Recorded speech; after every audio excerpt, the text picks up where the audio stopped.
მოგესალმებით ძვირფასო ტელემაყურებლებო, დღეს ხუთშაბათია, საღამოს 8:30 და ტრადიციულად საპატრიარქოს ტელევიზია ერთსულოვნების პირდაპირ ეთერშია გადაცემა გვპასუხობს მოძღვარი, მე მისი წამყვანი ლურჯი მონასტრის წმინდა ანდრია პირველწოდებულის სახელობის ტაძრის მღვდელმსახური მღვდელი გურამ გალობლიშვილი გახლავართ.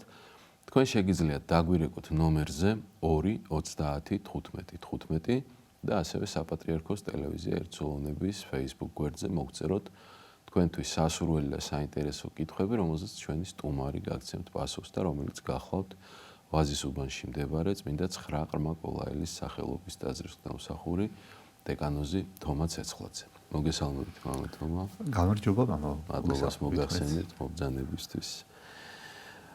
პირველი კითხვა ესეთია, სანამ Facebook-ი გააქტიურდება და ზარების შემოვა, რა არის ადამიანის ცხოვრების თავარი მიზანი ქრისტიანული თვალსაზრისით? აი ესეთი კითხვა დაგვიტოვა ჩვენმა მაყურებელმა.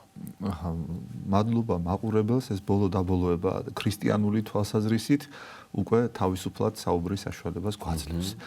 მე როცა მიწევს ამ საკითხზე საუბარი, თუ ოდესმე მომწევია, ვცდილობ ხოლმე რომ ყოველთვის ქრისტიანული თვალსაზრისით დავანახო ადამიანს და მე თვითონაც ქრისტიანული თვალსაზრისით დავინახო ეს საკითხი.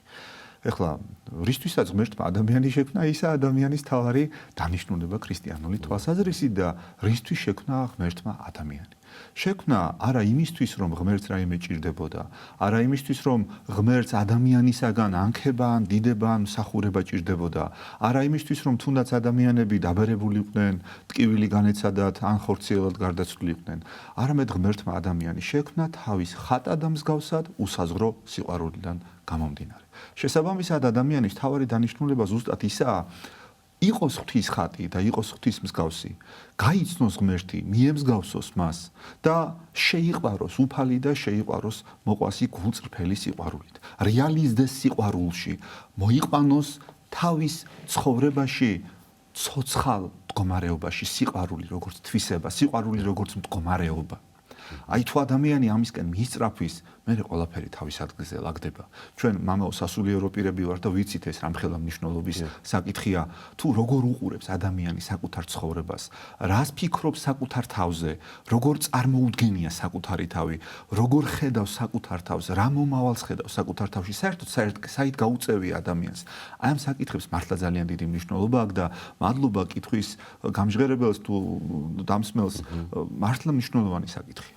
მე ყოველ დღე ვცდილობ, მამაო, რომ ამ საკითხს ჩემი პატარა პრაქტიკით ჩაუღრმავდე, დილა იქნება, შუადღე თუ საღამო და ჩემ საკუთარ თავს ეს კითხვა მე თვითონ დავუსვა. რა არის შენი დანიშნულება? საით გაგიწევია? და პასუხებს, რასაც ვისმენ, ზოგი მომწონს, ზოგი არ მომწონს, იმიტომ რომ აღმომიჩენია, რომ არასწორი მიმართულებითაც მქონია თურმე შინაგანი მიდრეკილება და მე როგორც თავისუფალი ადამიანი, როგორც ღვთის ხატად და მსგავსად შექმნილი ადამიანი, ვცდილობ რომ აი ჩემი ცხოვრება ვმართო და უფრო დავაკორექტირო ჩემი ცხოვრების ვექტორი. აი ესა ალბათ ადამიანის თავარი დანიშნულება, იყოს ღვთის ხატი და მსგავსი და უყვარდეს გულწრფელად ღმერთიც და ადამიანიც. კეთილი მამა, მაყურებელი გყავს, მოვისმინოთ კითხვა. გისმენთ ეთერში ხართ? მოგესალმებით, მაქვს ასეთი კითხვა. თქვენ როგორ ფიქრობთ, ტუჩი არის ზონა, რომელიც არის ინტიმური, შესაბამისად თქვენ როგორც სასულიერო პირებს მიგაჩნიათ სწორად, როცა ტუჩით ვემთხვევით ჯვარს ან ხატს. მე როგორც ქრისტიანი ვგმობ და მიმაჩნია, რომ არასწორია და ჩვენ შეიძლება ვცდებით კიდეც, როცა მას ტუჩით ვეხებით. მადლობა. ხო, საინტერესო საკითხია ეს პრაქტიკული. მოდი ესე თქვა, ჩემო ძვირფასო, მადლობა რომ მაინც შემოვძანდით ეთერში და ესე ღიად საუბრობთ ამ საკითხზე. ბევრი ადამიანი ამ საკითხზე ალბათ ფიქრობს, მაგრამ არ საუბრობს და თქვენ რადგანაც საუბარი დაიწყეთ, მადლობელი ვარ. ესე იგი, თქვენ ესეთი რამე თქვით, რამოდენიმე საკითხის მინდა შევეხოთ თქვენი ნათქვამიდან გამომდინარე. პირველი, ტვიჩი არის ინტიმური ზონა. მოდი ვთქვათ, რომ ტერმინი ინტიმური თავის თავში რა შინაარსაც ატარებს ტუჩთან მიმართებაში, ალბათ ჰიგიენის თვალსაზრისით იგულისხმეთ, ვერ ხვდები, უბრალოდ ჩემი აზრით ესე იგულისხმა.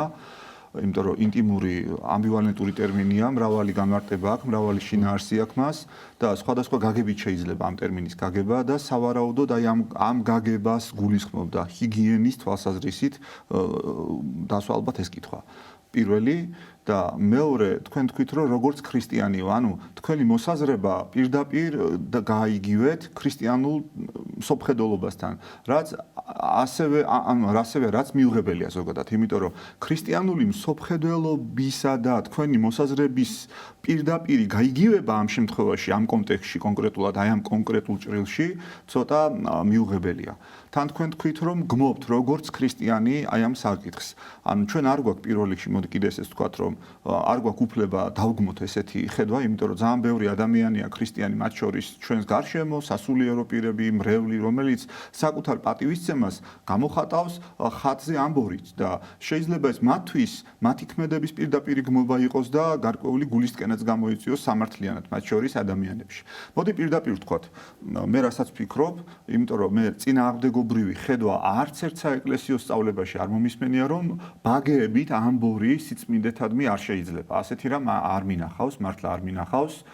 არც ერთ საეკლესიო მოღვაწესთან ესეთი აზრი, რაც კი რამე ამ მსმენია ან წამიკითხავს ჩემი მწირი გამოცდილებით, არ შემხედრია მკაფიო ხედვა, რომ ბაგეებით არ შეიძლება სიწმინდეებისადმი მიახლება ასეთი ხედვა, რაც იმის მიმანიშნებელია, რომ ზოგადი საეკლესიო სწავლება ამას ერთმნიშვნელოვნად არ უარყოფს და არ ემიჯნება. ანუ ბაგეებით ემთხვიოს სიწმინდეს, ეს არ არის ზოგადად არც ბიბლიური სწავლებით, არც საეკლესიო გადმოცემით, არც წმინდა მამათა სწავლებით შეზღუდული.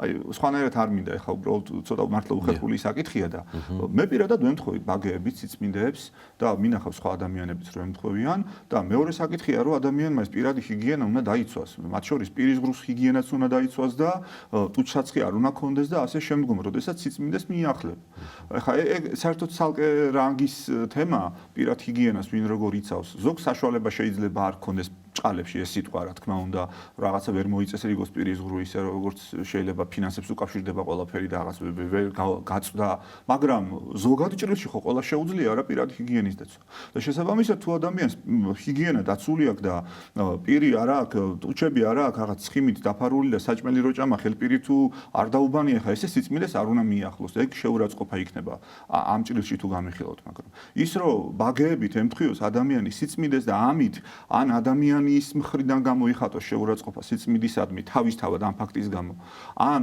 რაღაც სხვა გადაცდომასთან კონდეს შეხება მე არ გონია და არც მსმენია პირდაპირ ვამბობ საეკლესიო მოღვაწეთაგან და არც წმინდა წერილში მსგავსი ხედვა არსად. კეთილი მაყურებელი. თქვენ თუ რამე სხვა ფიქრი გაქვთ შეგვიძლია დავამატოთ. რა თქმა უნდა მაყურებელია ისე მოვისმინოთ კითხვა გისმენთ ეთერში ხარ. ლია უკვე. დიახ, დიახ. არ ვიცი. გამარჯობათ, მოგესალმებით. საღამომშვიდობის. მშვიდობა. მიყვარხართ ძალიან. გაგახაროთ. ჩვენზე ლოცულობთ და მეც მიგათ რომ დაგლოცოთ ყველანი. ბედნიერება, სიკეთე და წარმატებები გისურვოთ ყველას. ეხლა მე ესეთი შეკითხვა მაქვს თქვენ ვერ გამიხსენებთ, მაგრამ 1-3 თვის წინ მაინც დაგიკავშირდით და გაგესაუბრეთ, რომ ძალიან მიჭირს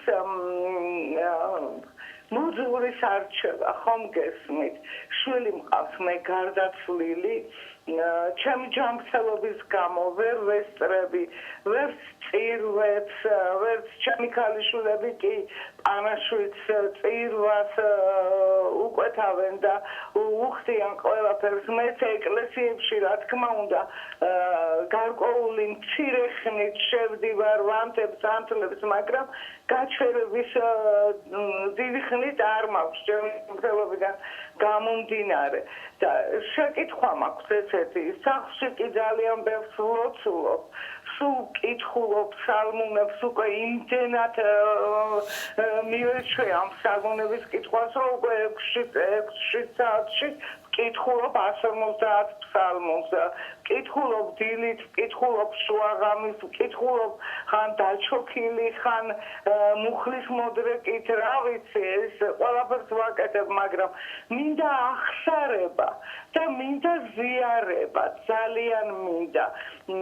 თქვენ რომ გიყურებთ, თქვენს გადაცემებს რომ უყურებ, აი არ ვიცი რომ როგორ გითხრათ, აი რატო ვერ ვირჩევით მოძღვარს, აი რაღაც ვირჩევი ესო მიყვარს, აი საოცრად მისი ცხოვრება, მისი ტკივილი, ყველაფერი და თითქოს ვეძებ ამ ყველაფერს, აი სადაც შევდივარ, აი რაღაც ვერ ვნახულობ, აი ასეთ იმას ვერ ვნახულობ და თქვენ რას მეტყოდით, აი ამაზე მინდა ძალიან ნერვიულობ რომ იცოდეთ. მადლობა, გაგახაროთ ღმერთმა, გაგაძლიერეთ. მე თვითონაც ვწერი ესოზე, მე თვითონაც ვადგენ ლოცვებს, რაღაც აი ჩემებურად, რაღაც ლოცვებს, რაღაც წერილებს ვწერ, რაღაც ის, მაგრამ ძალიან ისეთი მძიმე მდგომარეობა მაქვს, რომ აუცილებლად მინდა, რომ მყავდეს მოძღვარი, აი რომ მივიდე იმ მოძღვართან ახსარება უთხრა და ვეზიარო. ღმერთმა მშვიდობა მოგცეთ ჩემო ძვირფასო, ძალიან დიდი მადლობა პატივცემულო ესეთი პოზიტივისტვის პირველ რიგში რითიც თქვენ დაიწყეთ საუბარი და აი იმ გულწრფელი ემოციური გახსნისთვის, რაც ესე ღია ეთერში აწარმოეთ. მარტივად გეტყვით ჩემი მხრიდან თუ მაქვს ესე არ გიცნობთ და თუ მომცემთ უფლებას რადგანაც თქვენ პირად ცხოვრებაზე ასე საუბრობთ, მარტივად გეტყვით. არაფერი სანერვიულო არ გაქვთ. პირველ რიგში ქრისტია თავად მოძღვარი, ეს უნდა იცოდეთ. და ჩვენ სასულიერო პირებს მოძღვარი გვეწოდება მხოლოდ და მხოლოდ იმიტომ, რომ ჩვენ თვითონ ვცდილობთ ქრისტეს მიმბაძველობით ვიცხოვროთ და ქრისტეს ნათქვამი, ქრისტეს ნამოძღვრალი, ქრისტეს მიერ მოცემული მოძღვრება ჩვენ გადავცეთ სხვა ადამიანებს. და აღვასრულოთ ის საიდუმლოებები, რომელი საიდუმლოებებიც უფალმა დააწესა თავად დედამიწაზე მებრძოლი ეკლესიის წიაღში და დაავალა სასულიერო პირებს, მათ შორის მეც, მამა გურამსაც და ყველა იმ სასულიერო პირს, ვისაც თქვენ იცნობთ და ვისაც არ იცნობთ, რომ ემოქმედად საღვთო მოქმედების ძალით. ეხლა ნახეთ რის თქმა მინდა. ანუ მოძღვარი ქრისტია. თქვენ ქრისტეს მოძღვრებას აშკარად აღიარებთ, აგერ ლოცულობთ წმინდა წერილს, ბიბლიას კითხულობთ, წმინდა წერილს კითხულობთ, ქრისტესთან თქვენი ურთიერთობა გაქვთ, რაც ერთმნიშვნელოვნად კარგია და მისასალმებელი. რასაც თქვენ ამბობთ, რომ ვერ პოულობთ მოძღვარსო, აი მაგ საკითხში ძალიან მარტივია ხოლმე გადაწყვეტა. უბრალოდ თქვენთან ახლომახლოს ვინც არის სასულიერო პირები, ვინც არიან სასულიერო პირები, რომელი ტაძრებიც არსებობს, რომ გაგიადვილდეთ მათთან ურთიერთობა, იქ მიბრძანდით. რომელ უბანშიც ცხოვრობთ, დამერწმუნეთ, რომ აი უბანში უამრავი სასულიერო პირია, ვისთანაც თქვენ კომუნიკაცია აუცილებლად გამოგივლთ, ვისთანაც მეგობრობას შეძლებთ, ვისთანაც მამაშვილურ ურთიერთობას შეძლებთ. ნახეთ, მოძღვარი კიდევ ერთხელ მე ხა ჩემ თავს მოძღვრად, ესე პირდაპირ ვერ ვთვლი, მხოლოდ და მხოლოდ იმ კონტექსტში წეღარ რაც ვახსენე. მე რო პირადად მე თომა ვიღაცის ესე პირადი მოძღვარი ვიყო, ესე მაინც არ მიმაჩნია საკუთარი თავი. მე მეგობრობ ადამიანებთან და სულიერი მამაშვილობა შეიძლება მაკავშირებდეს ვიღაცასთან, მაქსიმუმ ესე რო ვთქვათ. და დანარჩენი ჩემიც და სხვებისთვისაც ნებისმიერი ადამიანისთვის მოძღვარი თავად ქრისტია. ჩვენ ერთად მივდივართ ქრისტეს მოძღვრებისკენ. დამერწმუნეთ, რომ რომელი სასულიერო პირიც არ უნდა ნახოთ თქვენს უბანში. თუ დაელაპარაკებით, აღმოაჩენთ, რომ თქვენი დამოკიდებულება ქრისტესადმი, თქვენი ვექტორი ქრისტესადმი, რომ გსურთ ქრისტესთან ურთიერთობა და იმ სასულიერო პირის სურვილი, რომ მასაც სურს ქრისტესთან ურთიერთობა, ერთმანეთს დაემთხვევა. და თან ის პლუსი ექნება ამ ყველაფერს, რომ თქვენ რაც გინდათ, აღსარება და ზიარება ზუსტად მაგას შეძლებს ის სასულიერო პირი, ვისაც მიმართავთ. აი დამიჯერეთ ჩემო ძვირფასო, თამამად გადადგით ნაბიჯით, ხოვეთ თქვენ შვილებს, რადგანაც წირვაზე მიდიან, პანაშვიდებს აღასრულებენ, ესე იგი აქვთ სასულიერო პირებთან ურთიერთობა და რომელ უბანშიც მსახურობთ, ან თქვენ მიბრძანით, თუ ფიზიკურად გადაადგილება გიჭირთ, თხოვეთ თქვენ შვილებს და აუცილებლად გააგებინებენ სასულიერო პირს და სახლში მოვა თქვენთან სასულიერო პირი და დაგეხმარებათ აღსარებასა და ზიარებაში. ასე რომ არ ინერვიულოთ, ჩემო ძვირფასო, ყველაფერი კარგად არის, ქრისტია ჩვენი მოძღვარი და ჩვენ მოძღვრობას მხოლოდ და მხოლოდ ქრისტეს მოძღვრების საფუძველზე ვასრულებს და კიდევ ერთხელ ხაზგასმით ვამბობ, უამრავი სასულიერო პირია მართლმადიდებელი ეკლესიის წიაღში და ყველა ქრისტეს მოძღვრებით ცხოვრობთ და ყველა ქრისტეს მოძღვრებით ცდილობთ ჩვენი ცხოვრების წარმართვას. მეტნაკლებად ეხლა მე ჩემ თავზე ვიტყვი, ხშირად შემშლია და მე თვითონ გადამიხვევია ალბათ ქრისტეს მოძღვრებისაგან და შემიცოდავს, მაგრამ საკუთარი თავის მართვას, საკუთარი თავის კონტროლს ვცდილობ. რამდენად გამომდის ეგ სხვა საკითხია, მაგრამ ხო ვცდილობ. და შესაბამისად თქვენც ხო ვცდილობთ. ასევე ვცდილობს ნებისმიერი სასულიერო პირი საკუთარი თავის უფალთან დაკავშირებას და წეღან საუბარი ის დავიწყეთ, აი იმ საკითხს შევეხები. ყველა სასულიერო პირი ვცდილობს რომ საკუთარი ცხოვრება ღმერთთან დააკავშიროს, ღმერთი უფრო მეტად შეიყვაროს და ადამიანებიც უფრო მეტად შეიყვაროს. მათ შორის თქვენც. თქვენ ხო საუბარში თქვით რომ ჩვენზე ხო თქვით რომ მიყვარხართო. იცოდეთ რომ იმ სასულიერო პირებს, ვისაც თქვენს უბანში აქვთ მინიჭებული მსახურების უფლება, მათაც უყვარხართ თქვენ. თქვენ ისინიც გიყვართ. მათაც თქვენ უყვარხართ და ამ სიყვარულით აუცილებლად იპოვით გამოსავალს როგორ უნდა ეზიაროთ და აღსარება როგორ უნდა თქვათ. დაგეხმარებიან ჩემო ძვირფასო სასულიერო პირები, რომლებიც მრავლად არიან ჩვენს დალოცულ ღვთისმშობლისაგან კურთხეულ საქართველოში. თავარია უფრო მეტად აი როგორც ჩვენთან გამოходით კომუნიკაციაზე, ასე უფრო მეტად მოინდომოთ და თქვენთან ახლო მდებარე ტაძარში გახვიდეთ კავშირზე სასულიერო პირთან. დანარჩენი ღვთისყალობით კარგად იქნება. კეთილი, მაყურებელია ისევ გისმენთ დასვით კითხვა. დიახ, ისევ მე გიკავშირდებით ჰიგიენასთან დაკავშირებით რომ დიახ, გისმენთ.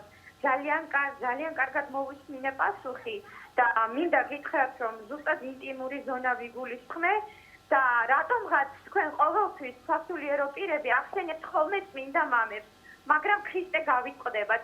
აი რატო ავხსნი ახლავე არგუმენტირებულად. ჩვენ წეგან წმინდა წერილი ვახსენეთ, შემოძვირფასო, წმინდა წერილი ვახსენეთ. რაც ნიშნავს იმას, რომ არა, თქვენ ეხა ისეთ რაღაცას ამბობთ, რაც ანუ სიცრუეა რეალურად. რას ქვია ქრისტე გვავიწყდება? ქრისტე ეხა საუბარში დღეს მე რამდენად ვახსენე, არც მახსოვს უკვე, ბევრჯერ ვახსენე და. მე რომ ამბორყოფით ამოხადეთ ერთმანეთს სულიო?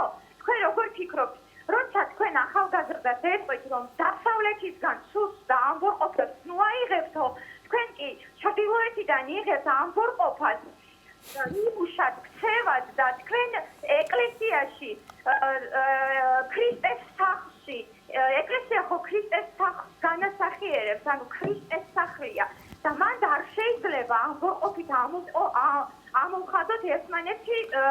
მე მგონი საკმარისია პატივცემულო თქვენი მოსაზრების მოსმენა გულწრფელად გეუბნებით, იმიტომ რომ ბევრ შეცდომას უშვებთ საუბარში. ახლა არ ვიცი, სად მოისმინეთ ის, რომ ჩვენ ქრისტეზე არ ვლაპარაკობთ, აი თუნდაც გადაახვიეთ ჩვენი გადაცემა, რაც დავიწყეთ დღეს, ქრისტე რამდენჯერ ვახსენეთ, უბრალოდ ხო არ დავითვლით ამას, არა, რამდენჯერ ვახსენეთ ქრისტე და ქრისტეს გარშემო საუბარი. არ მიიღოთ და ჩრდილოეთიდან მე ამბობ რომ შუაშია, ეხლა როდის როგორ შეიძლება ეს მე მახლა ვერ ხვდები, უბრალოდ იმის თქმა მინდა რომ ალბათ ცოტა უფრო მეტად უნდა დააკვირდეთ პატივცემულო წმინდა წერილს. მე თვითონ მოგიწოდებთ ამაგურამის დამეთანხმება ამაში.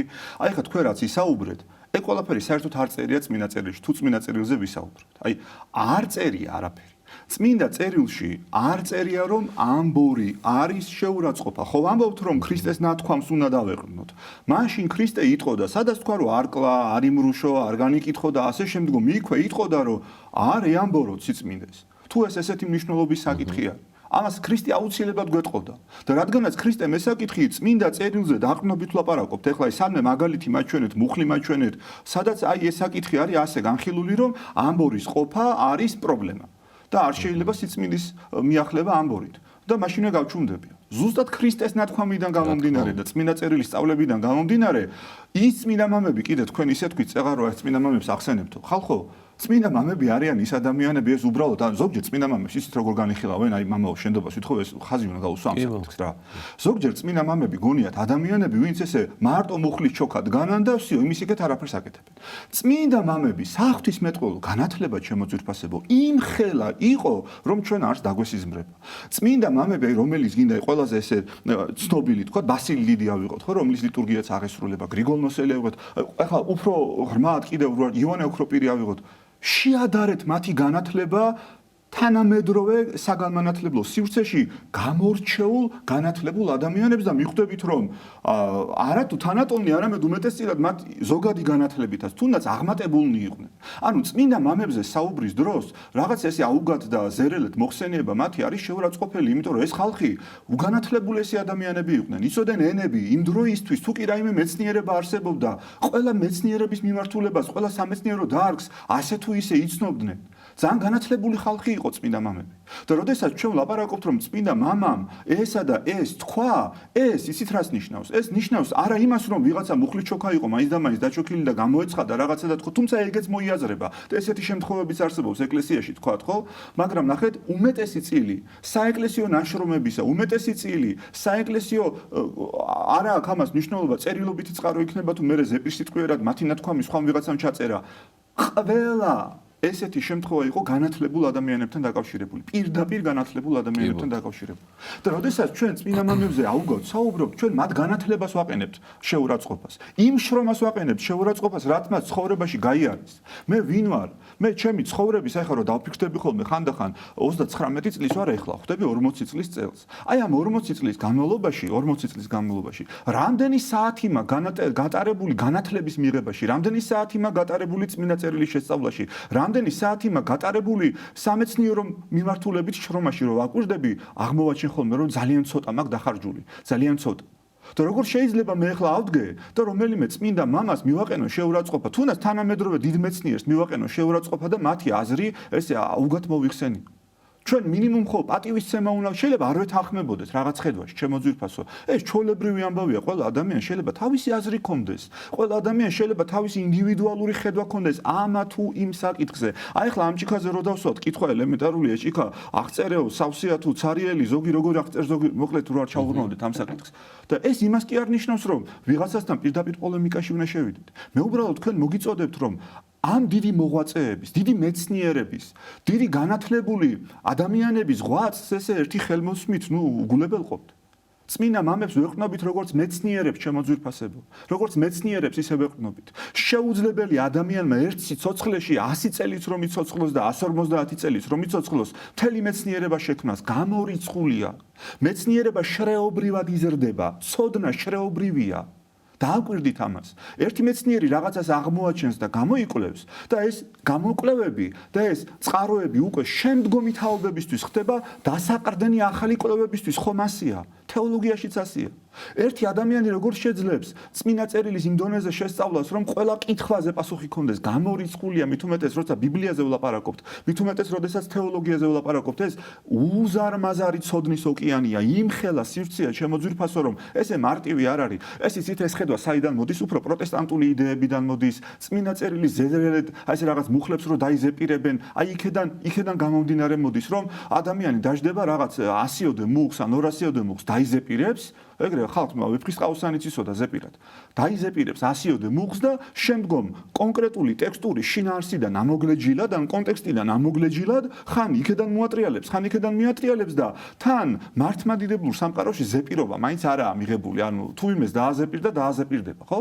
და ისეთ შთაბეჭდილებას ქმნის, რომ თითქოს თვითონ უფრო მეტად მცოდნე იყოს წმინდა წერილისა, ვიდრე დაუშვათ მე-4 საუკუნეში მოღვაწე ან მე-5 საუკუნეში მოღვაწე რომელიმე მამა. დამიჯერეთ ჩემო ძვირფასებო, ეხა ცოცხალი რო იყოს რომელიმე წმინდა მამა, ვიზეც ეხა ნებისმიერი, თითი ჩამოაყოლეთ სიას და დაადეთ თითი და გქონდეთ მათთან კომუნიკაციის და საუბრის საშუალება, აღმოაჩენთ მათ უსაზღვრო განათლებულობას, რომელზე შეურაცხყოფის მიყენებას უბრალოდ სირცხვილი. შეიძლება არ ეთანხმებოდეთ მათ. მე სხვადასხვა რელიგიური კონფესიის წარმომადგენლებთან მაქვს ხშირად საუბარი. და არც ერთხელ არ გამივლია გონებაში ის, რომ მათთვის შეურაცხყოფა მიმეყენებინა და მათი შრომისთვის, მათი ღვაწლისთვის, მათი სამეცნიერო შრომებისთვის, რასაც თავიანთ სფეროში ისინი აწარმოებენ, შეურაცხყოფა მიმეყენებინა, ამას როგორ ვიკადრებ?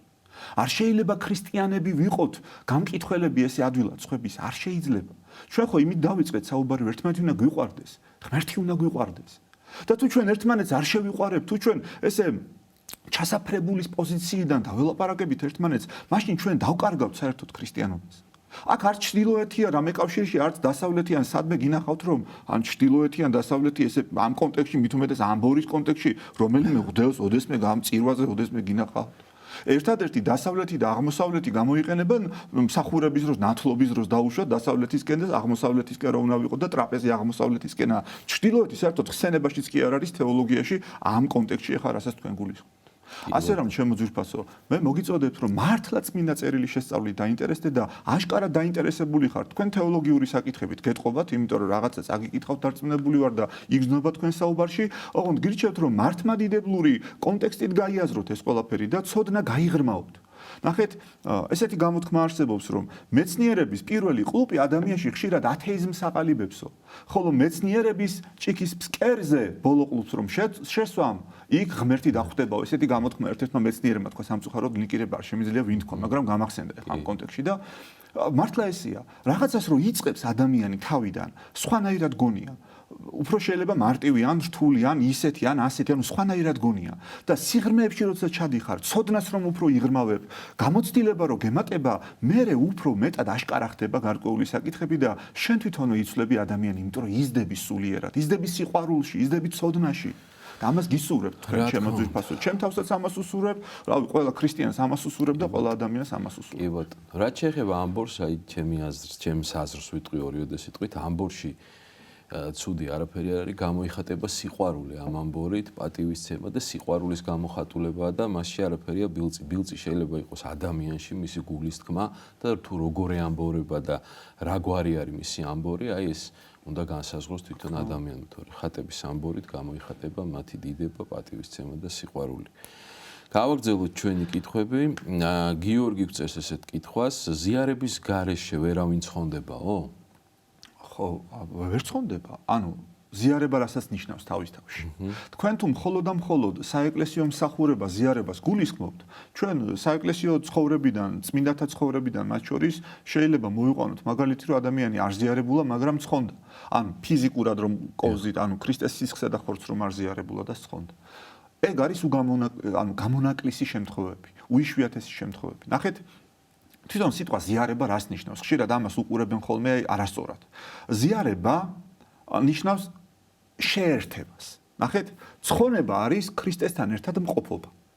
თვითონ ქრისტე ამბობს წმინდა წერილში, ვინც შეჭამს ჩემს ხორცს და ვინც შესვამს ჩემს სისხლს, მას ექნება ჩემთან წილი და ვინც არა, მას არ ექნება ჩემთან წილი. ანუ სიტყვა ზიარება არ ნიშნავს მხოლოდ და მხოლოდ იმ გაგებას, რომ მე მივდივარ ლიტურგიაზე, საყოველთაო მსახურების დროს და ვიღებ ქრისტეს სისხლთან და ხორცთან თანაშეერთების მსახურებაში მონაწილეობას. მე თუ იდეურად, მე თუ შინაგანად, მე თუ ცნობიერებით არ ვცდილობ ვეზიარო ქრისტეს, ანუ შინაგანი ზიარება თუ არ გამაჩნია, მაშინ ბუნებრივია რომ ვერ ვცხონდები, იმიტომ რომ ცხონება ნიშნავს ქრისტესთან ერთად ქრისტეში ცხოვრებას, ცხოვრებას, მასთან ყოფობას, მასთან პიროვნულ ერთობის გაგრძელებას.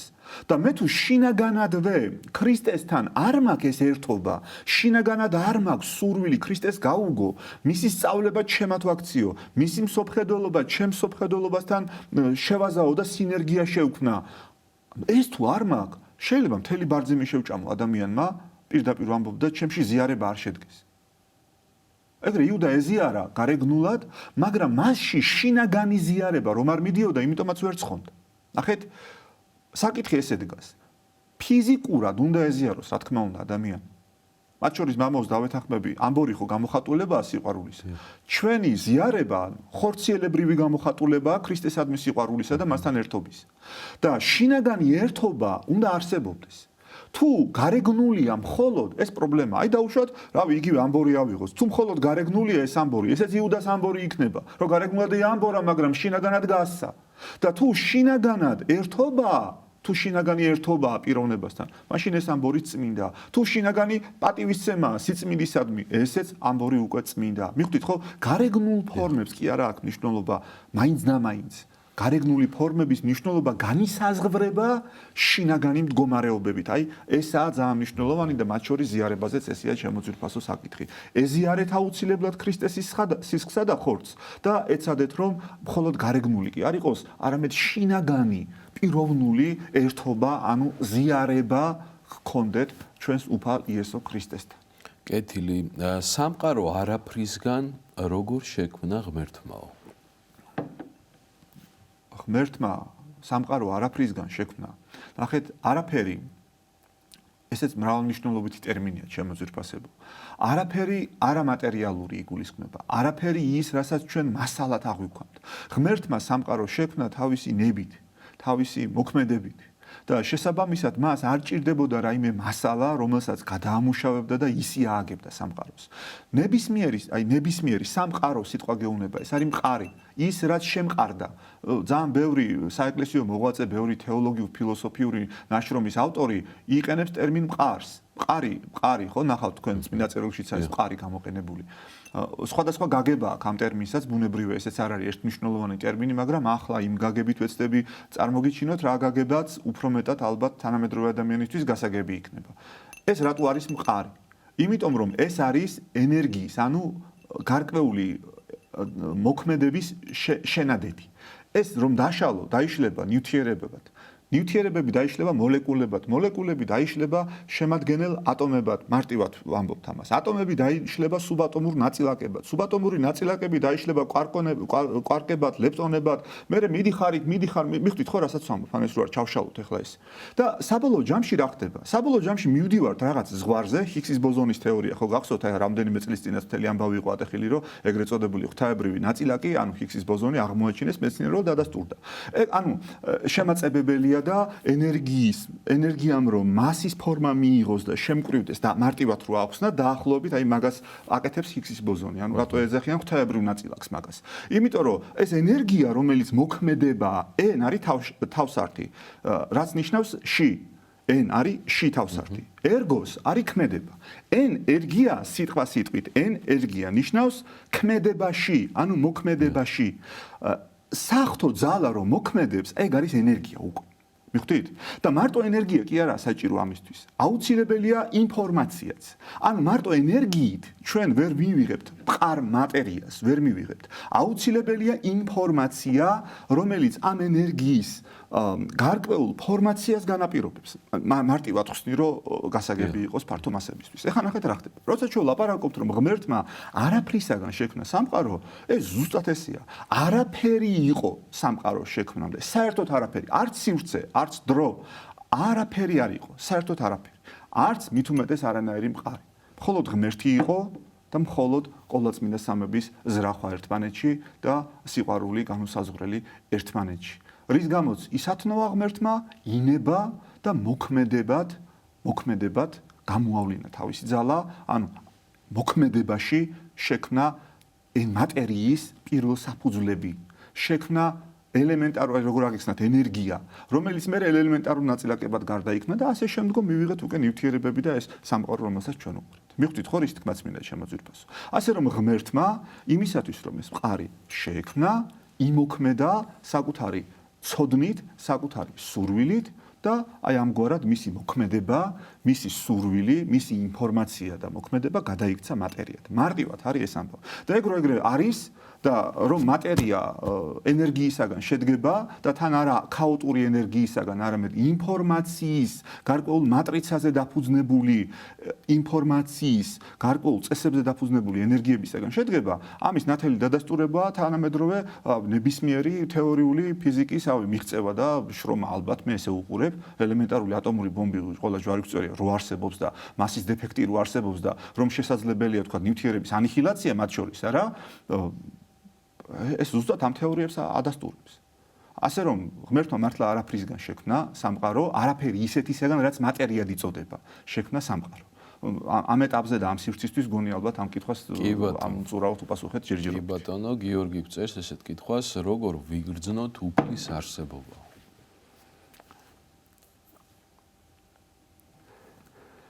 ხო, საიდან სად მოგიწია გადახტა. ხო, უფლის არსებობა შემოძვირფასო, რო იგრძნო და მე რო ვიგრძნო. უბრალოდ ღმერთი უნდა გულღიად მიიღო. ღმერთი ჩვენს გულთან დგას, აბსოლუტურად ყველა ადამიანის გულთან დგას, მათ შორის თქვენ გულთან, ჩემ გულთან, მამა გურამის გულთან, აი აქ ოპერატორები რო არიან მათ გულებთან, აგერ სამონტაჟო საეთეროში რო ხალხი არის მათ გულებთან, თითოეული ადამიანის, მათ შორის არაქრისტიანების გულებთანაც დგას და აკაკუნებს. ერთადერთი რაც ჩვენ გვმართებს, უნდა გავუღოთ მას კარები, უბრალოდ გავუღოთ კარები და გავიცნოთ. და მე მის არსებობასაც იგრძნობ და მე მასაც შეიყვარებ. აი მარტივი კითხვა, ახლა მე ხო თომა ვარ. რამდენი ადამიანია დედამიწაზე? 7 მილიარდზე მეტი ვართ, 8 მილიარდს მივახლოვდით, 7 მილიარდ 800 მილიონია ბოლო რაც გავეცანი ინფორმაციას, ერთი ცნობით 8 მილიარდ 100 მილიონი უკვე გავწვდით 8 მილიარდს. ერთი კვირის წინ მაინტერესა რაოდენობა და ორი წყარო ვიპოვე, ერთი ერთს ამბობდა, მეორეს. ანუ 8 მილიარდი ადამიანი უხეშად რო ავიღოთ. აი 8 მილიარდი ადამიანი და რამდენმა იცის, რომ საერთოდ თომა არსებობს, მე რო არსებობ, რამდენმა იცის?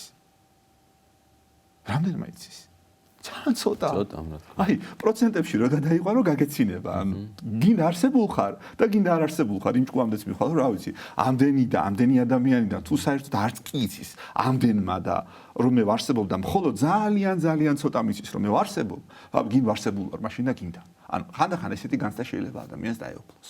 უტრირებულად ამბობ გამიგებთ ახლა ხო, რა თქმა უნდა, ახლა გინ ვარსებულ ვარ და გინდა რა, ესე არ უნდა შევხედოთ ცხოვრებას. პროცენტებიდან გამომდინარე უტრირებ რაღაც გარკვეულ ემოციას. ნახეთ, წარმოიდგინეთ რომ თითოეულ ესეთ 8 მილიარდ ადამიანთან ქრისტე დგას და მათ გულებზე აკაკუნებს რომ გაიცნოს ადამიანმა მერე ქრისტე და განმოვალ ისევ ჩემ თავს. აი მე თუ 8 მილიარდი ადამიანიდან ძალიან ცოტა ადამიანი მიცნობს. როგორ უნდა გამიცნოს და როგორ უნდა მიგზნოს ადამიანმა რომ მე ვარსებ. აი ნებისმიერმა გერმანიაში მცხოვრებმა, შოტლანდიაში, საქართველოში მცხოვრებმა, თბილისში მცხოვრებმა, აი როგორ უნდა მიგზნოს მე რომ ვარსებ. ღმერთს თავი დავანებოთ, აი მე როგორ უნდა მიგზნოს რომ ვარსებ. უნდა დამელაპარაკოს. ჩემთან რაღაც შეხება უნდა კონდეს. უნდა გამიცნოს. და მე მოვა შეგრძნება რომ მე ვარსებობ. თორე თუ ჩემთან კომუნიკაცია არ ექნება, მამაო, ისე როგორ გზნობს ის რომ მე ვარსებ? მე უფრო უცნაურ რაღაცასაც გეტყვით ჩემო ძვირფასო. ზოგჯერ ადამიანებს ვიცნობთ. ურთიერთობთ. და მაინც ვერ ვზნობთ რომ ისინი არსებობენ. იმიტომ რომ ყველაფერი სინამდვილეში არა უბრალოდ ცნობაზეა დაფუძნებული, არამედ პირად შეგრძნებაზე, პირად სიყვარულზე, პირად ურთიერთობაზე. არა ის რომ ვიცნობ, აი იცნობ თქვა მამა თომას ვიღაცა იტყვის, კი ვიცნობ, მაგრამ პირადად ჩემთან რამდენად აქვს მას ურთიერთობა. მე როგორც პიროვნებას რამდენად ვხედავს, მე მას როგორც პიროვნებას რამდენად ვხედავ, აი ამაზე იქნება დაფუძნებული უკვე ჩემი შეგრძნება, მისადები და მისი შეგრძნება ჩემთან. მიხვდით? და თუ ეს ადამიანებში ასია, ჩვენ ხო ღვთისხატა და მსგავსად ვართ შექმნილები და ეს ზუსტად იმას გულისხმობს, რომ ჩვენც რო პიროვნებები ვართ, ღმერთის პიროვნება, ცოტა სხვა არის ღმერთი როგორც პიროვნება და ადამიანი როგორც პიროვნება, განსხვავებულია ეს, იმიტომ რომ ღმერთი თვითყოფადია და დაუსაბამოა და ასე შემდგომ და ჩვენ დასაბამიერნი ვართ და შესაბამისად მაინც მატერიალურნი ვართ, ღმერთთან შედარებით კი არა და მატერიალურნი ვართ, მოკლედ, როგორც არ ჩაუგმავდეთ ახლა ამ საკითხს, მაგრამ აი ეს ხატებისა და მსგავსების ამბავი ჩვენში ესე გადმოდის. ჩვენს პიროვნება ვართ, ღმერთის პიროვნება და თუ ჩვენ შორის პიროვნებებს შორის იმისთვის რომ პიროვნების არსებობა ვიგრძნო აუცილებელია ურთიერთობა და მერე სიყვარული, ღმერთთანაც ესე. დაიწყეთ იესოსთან საუბარი, დაიწყეთ ქრისტესთან საუბარი, აღსარება დაიწყეთ, ლოცვა დაიწყეთ, ბიბლიის შესწავლა დაიწყეთ და ნახავთ როგორ გაიღება თქვენი გულის კარები და როგორ იგრძნობთ თქვენს შემოქმედს, უფალს და როგორ გახდებით მისი გულწრფელი მოსიყვარულე და მეგობარი. ნახავთ ამას. თავარი ეძებოთ, თავარია ეს სურვილი გქონდეთ და არ თქვათ რომ ღმერთს ვერ პოულობ. ეძებეთ და იპოვით. დააკაკუნეთ და გაგეღებათ. ითხოვეთ და მოგეცემათ. ეს წმინდა წერილი სიტყვებია და არ გეგონოთ რომ ლიტონის სიტყვებია, ეს ცოცხალი სიტყვებია, რომელიც რეალურად მუშაობს და რომელსაც რეალური ძალა აქვს. ასე რომ ეძებეთ და იპოვით შემოძვირფასო ღვთის შეგრძნებასაც მათ შორის. კეთილი გოგა გწერს რატომ ელიან ებრაელები ელიას მოსვლას, როცა ჩვენ ქრისტიანულ რწმენაში არის გადმოცემა, რომ ანტიქრისტეს სამხილებლად უნდა გამოჩნდეს ენოქთან ერთად. რა განსხვავება ამ ერთ მოვლენას ორ სარწმუნოებაშია? პირდაპირ გეტყვით სიღრმისეულად არ ვიცნობ. ჯერ ერთი ტერმინი ებრაელები ეთნო ტერმინია და დავაკონკრეტოთ აქ ეხა თქვა ებრაელია ბევრი ჩემი მეგობარი თქვა გენეტიკურად ეთნოსით, მაგრამ მართლმადიდებელი ქრისტიანია და შესაბამისად მისი მსოფლმხედველობა მართლმადიდებლური ეკლესიის მსოფლმხედველობა.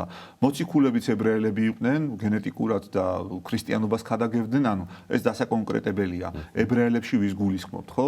ანუ მე ძალიან დიდ პატივს ვცემ, ძალიან გონიერი ხალხია, ძალიან ნიჭიერი ხალხი არიან, იმიტომ რომ ღვთისმრჩეული ერის შთამომავლები არიან და ღვთისმრჩეულ ერის ნიჭებს დღევანდელ დღემდე ატარებენ. ახლა აბრაამიც ებრაელი იყო, რას მეუნებით მიხვდით ხო? მაგრამ რასაც ის ქადაგებდა, რასაც ის ასწავლიდა სხვას და რომელ ღმერთსაც ის ემსახურებოდა, იმ ღმერთის სწავლება მართლმადიდებლობა.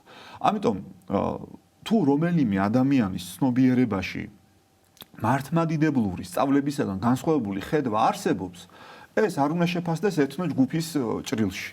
ეს უნდა შეფასდეს ან ვიწრო რელიგიურ ფილოსოფიური ხედვების კონტექსტში, ან პირადად ინდივიდუალური ხედვის კონტექსტში და ამაზე მეც ვერ გაგცემთ პასუხს, ვერ ჩაუღრმავდები, იმიტომ რომ ვერ მივხვდი ზუსტად ვიზი არის საუბარი და არ ვიცნობ სხვების სწავლებას ესე არა. კეთილი მამაო, ესეთ კითხვა არის შემდგომი. ტანჯვა არის თუ არა ამ ქვეყნიური ცხოვრებაო? ტანჯვა არის თუ არა ამ ქვეყნიური ცხოვრება, ანუ ცხოვრება არის თუ არა ტანჯვა. ალბათ ესაა. თუ ტანჯვა არის ცხოვრება, მოკლედ როგორც არის, მე პირდაპირ გეტყვით, რომ ტანჯვა ღმერთს არ მოუგონია ეს ცოდი დაცემის შემდგომ შემოსული მდგომარეობა და ეს არის შედეგი ჩვენი ცოდი დაცემულობისა.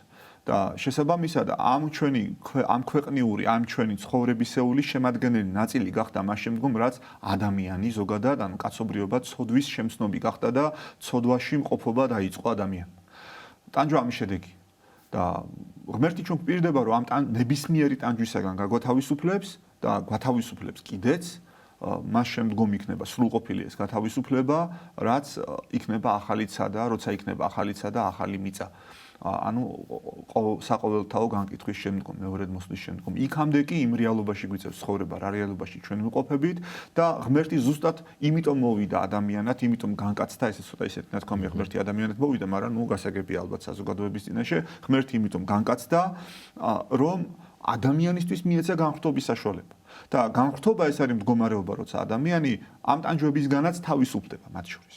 და ჩვენ უამრავი მაგალითი ვიცით წმინდათა ცხოვრებიდან და რავი პირადი ცხოვრებიდანაც, აი თუ არ მიწყენთ ამასაც ვიწყwi, როდესაც რაღაცას ერთი შეხედვით მატერიალურად თუ შევაფასებდით მხოლოდ ჩემში ტანჯვა უნდა გამოეწვია, მაგრამ მე რადგანაც ქრისტეს წიაღის წევრი ვარ და რადგანაც ქრისტიანი ვარ, ჩემში ტანჯვა კი არ გამოიწვია, არამედ პირიქით რაღაცაში გამზარდა, რაღაცაში დამეხმარა. ჩვენი მსოფლმხედველობრივი ვექტორია ისევ აქვს მნიშვნელოვანი, რას როგორ უყურებთ. ვიღაცისთვის ცხოვრება ყოველდღიური ტანჯვაა. და მე გეტყვით, რომ ცხოვრება ყოველდღიური ტანჯვა არ უნდა იყოს. ვიღაცა მაგალითად ესე ფიქრობს, რომ მე ყოველდღე შეიძლება მოვკვდე და ამ ემოციით იტანჯებ. მე გეტყვით, რომ პირიქით უნდა შეხედო, ყოველდღე ვცხოვრობთ. და ეს ყოველდღიური ახლიდან დაწყებული ცხოვრება ახალი შანსია. და ეს ტანჯვა კი არ არის მე, არამედ უკვე სიხარულია იმისთვის, რომ გავლილი დღე თუ გავლილი წარსული შეცდომები დღეს სხვანაირად გავაკეთო. ან საკითხს როგორ შეხედავ, ესია ამბავი. თქვა ვიღაცისთვის სწავლა ტანჯვაა და ვიღაცისთვის პირიქით ცხონებაა. ვიღაცისთვის რა არის ტანჯვა და ვიღაცისთვის რა, ეს ფარდობითი თემა არის, მაგრამ პირდაპირ ვთქვათ, მოკლედ ნებისმიერი ტანჯვა, ნებისმიერი გაუგებრობა, ნებისმიერი ტკივილი, ნებისმიერი დისონანსი ადამიანის ცნობიერში დასრულდება სრულყოფილად მხოლოდ და მხოლოდ მას შემდგომ, რაც იქნება მეორედ მოსვლა და იქნება ახალიცა და ახალი მიწა. და იქამდე ჩვენ ქრისტიანები უნდა ვცდილობდეთ, რომ ქრისტეს სწავლების მიხედვით გადავდგათ ცხოვრებისეული ნაბიჯები, რომ ტანჯვა რაც შეიძლება ნაკლებად მივიღოთ ცხოვრებაში. კი ბატონო, რატომ არის მაყურებელია და შემდგომ გავაგრძელოთ კითხვები. ეთერში ხართ, გისმენთ? დიახ. ისაუბრეთ. პირდაპირ ეთერში. დიახ, დასვით კითხვა. მამაო, დამლოცეთ, მამაო. ღმერთმა მშვიდობა მოგცით. მამაო, უკითხავთ, მე თქვენ წინა ხუთშაბათს დაგირეკეთ. აი, სიგარეტზე და ეს ვერაფრით ვერ ვეზიარებოდ. ძალიან დიდი მასტანგაში ვიყავ. ეხლა კვირას ვეზიარე და ძალიან კარგთავა. მე ინსულტი გადავიტანე და მაინც ამავნებელს მაინც ვეწევი. როგორ მოველიო თავს, მამაო? გაგაოცეთ, გაგაძლიეროთ ღმერთი. ჯანმრთელობას გისურვებთ, შემოკეთილო ადამიანო და მიხარია, რომ შეძელით ზიარება და თქვენ თვითონაც ბრძანებთ, რომ კარგად გრძნობთ უკვე თავს, რაც ჩვენთვისაც სასიხარულოა და ღმერთს ვთხოვთ ორივე აგერ მამაო და ჩვენი მაყურებელიც თქვენ ჯანმრთელობას იცოდეთ, შემოკეთილო და ძვირფასო ადამიანო. რაც შეეხება ნებისმიერი ცოდვისაგან თუ ნებისმიერი კანსასწელისაგან თავის დაღწევას თუ ნებისმიერი ისეთი მდგომარეობიდან თავის დაღწევას, სადაც ფიქრობთ, რომ რაღაცას უნდა მოვერიოთ, ჩვენ როცა ხვდებით, რომ ჩვენი ძალებით ეს არ გამოგდის, უნდა ვილოცოთ, ღმერთს მივმართოთ და დაუთმოთ, უნდა უფალს და უნდა გამხნევდეთ. როგორ გვეუბნება წმინდა წერილი, გაიხსენეთ, დაუთმე შენი გული უფალს, ხნე იყავი და გაძლიერდი. დაუთმე შენი გული უფალს. ჩვენ გული უნდა დაუთმოთ უფალს. მივენდოთ ღმერთს, ვეცადოთ, რომ ღვთის სწავლებით, ღვთის სიყვარულით, მოყვასის სიყვარულით, რაც სწორია იმის კეთებით ვიცხოვროთ და ნელ-ნელა ეს ბოროტი ძალა მოგშორდება და ის სოდების მოგშორდება, რომელიც ესე მათ შორის სულიერ ტანჯვას იწვევს ჩვენში წეღარაზე საუბრობდით და გისურვებთ, რომ თქვენი იმედი ქრისტე ცოცხალი იყოს თქვენში და თქვენ ქრისტესთან ურთიერთობით დაამარცხოთ ყველა ის ცოდვა, რომელიც დღეს გაწუხებთ. კეთილი, რატომ არის ძველი აღთქმა მკაცრი და ახალი შემწყნარებლური? მომისმენი ახსნა, რომ ძველი აღთქმის კაცობრიობის დაცემული ბუნება, ზნეობა, სულიერება, აზროვნება თუ აღქმა ცნებებისა დაზიანებული ადამიანური ბუნებით მეც ვერ აღიქვამდაო და ამიტომაცაა თვალის წილ და ასე შემდეგ ჯულში ჩაწერილო. ასევე ადამიანურ ბუნებას ყველა ის უკეთურებები უნდა გამოევლინდა და ასე შემდეგ. ქრისტეს მოსვლის შემდეგაც იგივენაირად არა კაცობრიობა იქნებ განგვემართოთ. ხო, უპირველესად ხა ის უნდა ითქვას, რომ ესე მკაფიო წყალგამყოფის დაწესება, რომ თქვათ ქრისტემდე ადამიანები სხვანაირად აზროვნებდნენ და ქრისტეს მერე სხვანაირად აზროვნებენ, მკაფიო წყალგამყოფის დაყენება არ შეიძლება. და რატო ქრისტემდე ცხოვრები ადამიანებიდან უამრავი იყო წმინდანი მათ შორის, პირდაპირ შეიძლება ითქვას, ბიბლიური ისტორია რო წაიკითხოთ ბიბლიაში, ძველ აღთქმაში, იმდენი წმინდანია და იმხელა წმინდანები არიან, ახალ აღთქმასაც კი შეიძლება შეშურდეს, ესე უხეშად რო ვთქვათ, ხო? ანუ იმხელა სიწმინდის მქონე ადამიანები ცხოვრობდნენ. ანუ ეს ერთნიშნულოვანი წყალგამყოფის დადება არ შეიძლება. კიდე ერთხელ ვიმეორებ თავს. ალბათ პირველი რაზეც დავიწყეთ საუბარი რაღაც იმ თემას მივყვებით. მთელი ამბავი არის რაში? ძველ აღთქმაში იქნება თუ ახალ აღთქმაში ადამიანი როცა ფიქრობს საკუთარ თავზე ვინ ვარ მე, რისთვის ვარ მე, აი ამ კითხვებს რო სვამს, ღმერთს როგორ დაუახლოვდე, ღმერთის მეგობრად როგორ ვიცხოვრო, ანუ ესეთ კითხვებს როცა სვამს ადამიანი და ამაზე პასუხებს რეალურად ეძებს და მართლა უნდა რომ ღმერთის წინაშე მართლად იცხოვროს და მოყვასიც უყვარდეს და ღმერთიც უყვარდეს, მერე მცნებები საერთოდ აღარ არის საჭირო.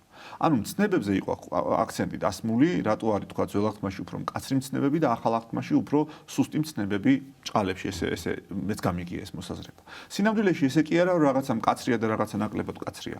მთელი ამბავი ჯერ ერთი იმით განისაზღვრება რომ ქრისტე განკაცდა და მთელი ძველი აღთქმა არის თავიდან ბოლომდე სამზადისი იმისთვის რომ ქრისტე მოსულიყო დედამიწაზე და აი ეს აღთქმა რაც უფალმა ადამსა და ევას მისცა სამოთხეში ყოფნის დროს როცა დაცემა მოხდა რომ თესლი დედაკაცისა შემოსრავდა თავსა გველისასა აი ეს რო შესრულებულიყო მარტივად რო ვთქვათ აი მაგისთვის სამზადისი იყო მთელი ძველი აღთქმა ახალ აღთქმაში უკვე როცა ქრისტე მოვიდა და როცა ადამიანებს სულიერი განწმენდისა და განხრთობის საშუალება მიეცათ სულ სხვა ეპოქა დაიწყო, ახალი ხელშეკრულება ჩამოყალიბდა ადამიანსა და ღმერთს შორის და ამიტომაც არის ეს ახალი აღთქმა. ანუ ახალი პირობითი შეთანხმება, ახალი პირობების, ახალი ხელშეკრულების ეპოქა. და ის არის ძველი ხელშეკრულების ეპოქა.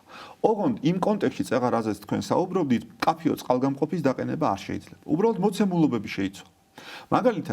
მაგალითად თეოლოგიურად რო ძალიან სიღრმისეულად არ წავიდეთ და უფრო ადამიანური მაგალითი თქვათ ესეთი მაგალითი გამოვიყენოთ. აი წარმოვიდგინეთ არ იმრუშო, არ უღალატო ცოლს და არ უღალატო ქმარს კანონი, ცნება. რომელიც ძველ აღთქმაშიც არის და ახალ აღთქმაშიც არის. ახალ აღთქმაში კი არ გაუქმებულა ეს კანონი. ძველ აღთქმაშიც იყო და ახალ აღთქმაშიცაა და ახალ აღთქმაში უფრო მეტი სიღრმეც კი შეიძინა მათ შორის. ანუ თუ ძველ აღთქმაში იყო ის ამბავი რომ მოწმეები იყო საჭირო იმისთვის რომ რუშობა დადასტურებულიყო, ახალ აღთქმაში ეს ყველაფერი უფრო გართულდა. არა თუ გაუქმდა, არამედ მეტი სიღრმე შეიძინა და უკვე ქრისტე გვეუბნება რომ ვინც გულში იმრუშა, მან უკვე იმრუშა. ანუ უყურებთ ასე რომ რაღაცეები გამარტივდა. პირიქით, უფრო მეტი სიღრმე შეიძინა და სიღრმისეულ შინაგან მდგომარეობაზე, შინაგან ქრისტიანობაზე აქცენტი გაკეთდა. ნახეთ, აი ეს ერთი მცნება, როდის ჭირდება სინამდვილეში ადამიანს კითხვა რო დავსვათ. აი წარმოვიდგინეთ ცოლი და ქმარი, რომელთაც ერთმანეთთან ურთიერთობაში არ აქვს სრულყოფილი ურთიერთობა, სიყვარულის დეფიციტი აქვს მარტივად ადამიანურ ენაზე რო ვთქვათ, მათში შანსი იმისა, რომ მრუშობა შედგეს, ანუ ღალატი შედგეს, მრუშობა ღალატს ნიშნავს, რომ შედგეს, ხო დიდია. ანუ დიდია. კანონი ზოგადად ვის ჭირდება? ეს სამოქალაქო კანონი იქნება თუ საეკლესიო კანონი იქნება, მაგას მნიშვნელობა არ აქვს. ვის და როდის ჭირდება კანონი? კანონი ჭირდება მას და მაშინ, ანუ მას უპასუხოთ, მას, ვინც პოტენციაში არის დამრღვევი და არის მიდრეკილი და არსებობს ფაქტები დარღვევებისა და მაშინ, როდესაც ეს დაფიქსირდება დარღვევები და შესაბამისად გარკვეული ზოგადი კანონის შემოღება საჭირო იმისთვის რომ სხვაც არ შევიდეს ესეთ გადასტომაში. მარტივად რო ახსნათ, ხო? შეხედეთ ახლა. თუ ცოლსა და ქმარს ერთმანეთი იმ დონემდე უყვართ. აი იმ დონემდე უყვართ, რა სიგიჟემდე უყვართ, სიცოცხლეზე მეტად უყვართ. რომ იარაღი რო დაადო თავზე და უთხრა რომ ახლა შენ ცოლს უნდა უღალატო, ან ახლა შენ ქმარს უნდა უღალატო, თორე მოკლაო, იტყვის და შეასრულებს კიდევაც რომ მომკალით და მე არ უღალატებო. მიხვდით რის თქმაც მინდა? ანუ თუ სიყვარული არის მაღალ დონეზე თუ სიყვარული თავის ადგილზეა და თუ სიყვარული ცოცხალია, იქ კანონი საერთოდ არ ჭირდება ადამიანს. ნახეთ, ქრისტე ჩვენ როცა გვეუბნება რომ გულში ჩაიხედე და გულში თუ მრუშობ, ესე იგი უკვე მრუშობ. ამითი, ნახეთ რას ცulis, ზუსტად შინაგან ურთიერთობებზე მიგვითითებს და გვეუბნება რომ შენ გულში თუ მოაწესრიგებ მაგ საკითხს, შენ გარეგნული კანონი აღარ დაგჭირდება. და ადრე საკითხის პრევენციისთვის, მაშინ როცა დაფიქსირდა ფაქტები ღალატისა, მაშინ როცა დაფიქსირდა საზოგადოებრივი მიდრეკილება ღალატისადმი, ხო? ანუ ვის და სად და რა მდგომარეობაში კითხვები წეღან გარკვეულწილად ახსენეთ, როდის ყალიბდება კანონი. ღმერთმა როცა მისცა კაცობრიობას ეს კანონები. მისცა, იმიტომ რომ იმ საზოგადოებაში იყო ძალიან დიდი რისკი. და იმ საზოგადოებაში და ზოგადად კაცობრიობაში ამ საკითხებისადმი ძალიან ცუდი მიდრეკილება იყო. წეგან თქვენ თვითონ კითხვაში ახსენეთ, რომ დღესაც ესეაო, ხო, დაახლოებით ეს იყო შინაარსი და მართლა ეგრეა, დღესაც ესე. ოღონდ თუ ადრე ადამიანს ამ კანონზე ფიქრი უწევდა, იმიტომ რომ მე რო ეხა ღალატში დამიჭირონ ვიღაცა ჩამქოლავს და სიცოცხლეს შეწყვეტავს შემსას და ამიტომ არ ჩადიოდა ამ ცოდვას, ან თუ ჩადიოდა ჩუმად ჩადიოდა ცოდვას. მიხვდით ხო რასაც ვამ? დღეს ქრისტიანულ ეპოქაში ჩვენ სიკვდილის, ხორციელი სიკვდილის გამო კი არ უნდა შევიკავოთ თავი ღალატისაგან. არამედ სიყვარული უნდა იყოს ჩვენში, ცოცხალი და ღალატი არც მოგვინდება. ანუ შეიცვალა უბრალოდ ადამიანის მდგომარეობა, შეიცვალა ადამიანის სოფახქმა, შეიცვალა ადამიანისთვის იმ სულიერი საშუალებების გამოყენებისადმი წტომა უпростоრედ, რაც ძველაღთმაში ადამიანებს არ ჰქონდათ მაინც და მაინც. ფართო საზოგადოებას გულისხმობ. გულწრფელად, ცოტა რთული საკითხია, გულწრფელად გეტყვით ერთ რამეს რა. სადაც არის სიყვარული, გულწრფელი, იქ კანონი დააკრძალვა არ არის საჭირო. კანონი მაშინაა საჭირო, როცა სიყვარული კლებულობს. და გახსოვდეთ, კანონი კი არ იქნება ადამიანისთვის, არამედ ადამიანი თუ პირიქით შემეშალა, ადამიანი კი არ იქნება კანონისთვის, არამედ პირიქით. კანონი იქნება ადამიანისთვის. ანუ ადამიანი უპირატესია და კანონი მასზე დაქვემდებარებულია. გახსოვდეთ ეს ყოველთვის. კანონი არ არის მთავარი ადამიანია, მთავარი პიროვნებაა და შესაბამისად ის პიროვნული ურთიერთობები, რაც ადამიანს შეიძლება ღმერთთან თუ მოყვასთან ქონდეს. და თუ ახალ აღთქმაში როგორაა, გაიხსენეთ, ქრისტესთან რომ მიდის და ესაუბრება ის ჭაბუკი და ეუბნება რომ ამცნება შევასრულო იმისთვის რომ სასუფეველი დავიმკვიდრო, ქრისტე ძველი აღთქმის ცნებებს ეუბნება და მაგას მე ყველაფერს ვასრულებო, მაგრამ გრძნობს ამავე დროს ეს ახალგაზრდა რომ მაინც რაღაცა არ აქვს წესრიგში. რას ეუბნება ქრისტე? შემომიდექი მე. ესაა მთავარი. უნდა შეუდგეთ ქრისტეს. და როცა ქრისტეს შეუდგებით, მერე ყველაფერი თავის ადგილზე ყალიბდება. გაიხსენეთ ასევე ის მომენტი, როცა ქრისტეს ეკითხებიან, რომელია ის მცნება, მთავარი მცნება, რითიც ჩვენ ვცხონდებით. უფალი რას პასუხობს? შეიყვარე უფალი და შეიყვარე მოყვასი. თუ ეს ორი მცნება შესრულდება, მერე ყველაფერი თავის ადგილზე დგება, ჩემო ძვირფასებო. ასე რომ, ასე კაფეო წყალგამყოფებს ნუ დავაყენებთ. ნუ წარმოვიდგენთ, რომ ძველ აღთქმაში ასე იყო, ახალ აღთქმაში ისე იყო. ახალ აღთქმაში და ძველ აღთქმაში რაცა სხვაობა ეს არის ქრისტე განკაცდა. და ამან რაც შეცვალა, ყველაფერი მასზეა მერე დაშენება. თორე ადამიანის ბუნება როგორიც ვიყავით მიდრეკილებით ცოდვისადმი, მაშინ ეხაც ისე ვართ ცოდვისადმი მიდრეკილი. რა ვინმე იტყვის ახლა იმას, რომ მეხუთე საუკუნეში ბრუშობის თქვა დაუშვათ მიდრეკილება რაც იყო, დღეს იგივე არ არის? შეიძლება დღეს უარესია, იმიტომ რომ უფრო მეტი სასტურია და უფრო მეტი ტრიგერია ადამიანში ამ ქცევისადმი. და უფრო მეტი მიზეზია მარტივად რომ ვთქვათ. და გამოწვევაც მეტი. და უფრო მეტი ბრძოლა უწევს დღეს ადამიანს, რომ რაღაც სასტურში და ცოდვაში არ აღმოჩნდეს. ვიდრე თქვათ მეხუთე საუკუნეში, მე-10 საუკუნეში, ან ძველი წელთაღრიცხვით მეხუთე და მე-10 საუკუნეში. პირობითად ვარ. იმის თქმა მინდა, რომ ჩვენ თუ ღმერთთან ვიურთიერთებ გულწრფელად და მოყვასი მეუღლე რო ყავს, გულწრფელად თუ შეიყვარებ და გულწრფელად თუ გაიცნობ და ამ სიყვარულს გაზდი, მერე ძლიერი იქნები და ბევრჯერ გადარჩები ისეთ დაცემას, რასაც ღალატი ქვია. ეს რეალური მოცემულობა ესეთი. კეთილი. მაყურებელია მოვისმინოთ კითხვა. გისმენთ ეთერში ხართ. გამარჯობათ მამა. საღამოშიდობის. შვიდობა მოგცეთ ღერთ. ისაუბრეთ. უგაცრავად 67 წლისა ვარ, პენსიონერი ვარ. დიახ. დაუწიეთ ტელევიზორს და ისე გვესაუბრეთ, რომ ხმა არ გამეორდეს. და ჯანმრთელობისგან გამომდინარე შიზოფრენიით ვარ დაავადებული. დიახ.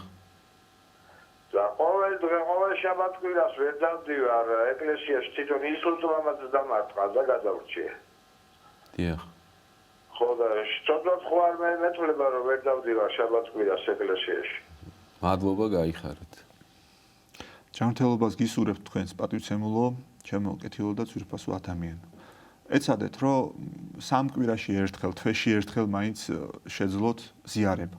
თუ ფიზიკური მდგომარეობიდან გამომდინარე ვერ ახერხებთ ტაძარში მისვლას, წეგან ქალბატონს რასაც ვესაუბრებოდი, იგივეს გეტყვით, ოღონდ მოკლედ ძალიან შეეხმიანეთ თქვენს საახლობლოში მდებარე ტაძარში სასულიერო პირს და სახლში გაზიარებენ. თუ ფიზიკურად ვერ შეძელით მიბრძანება ტაძარში. დანარჩენი შაბათ-კვირა და ზოგადად ყოველი დღე ეცადეთ უფალთან ურთიერთობაში გაატაროთ და იფიქროთ ღმერთთან ერთობაზე. კეთილი, ესეთ კითხვას წერს ერთი ადამიანი, გოგა.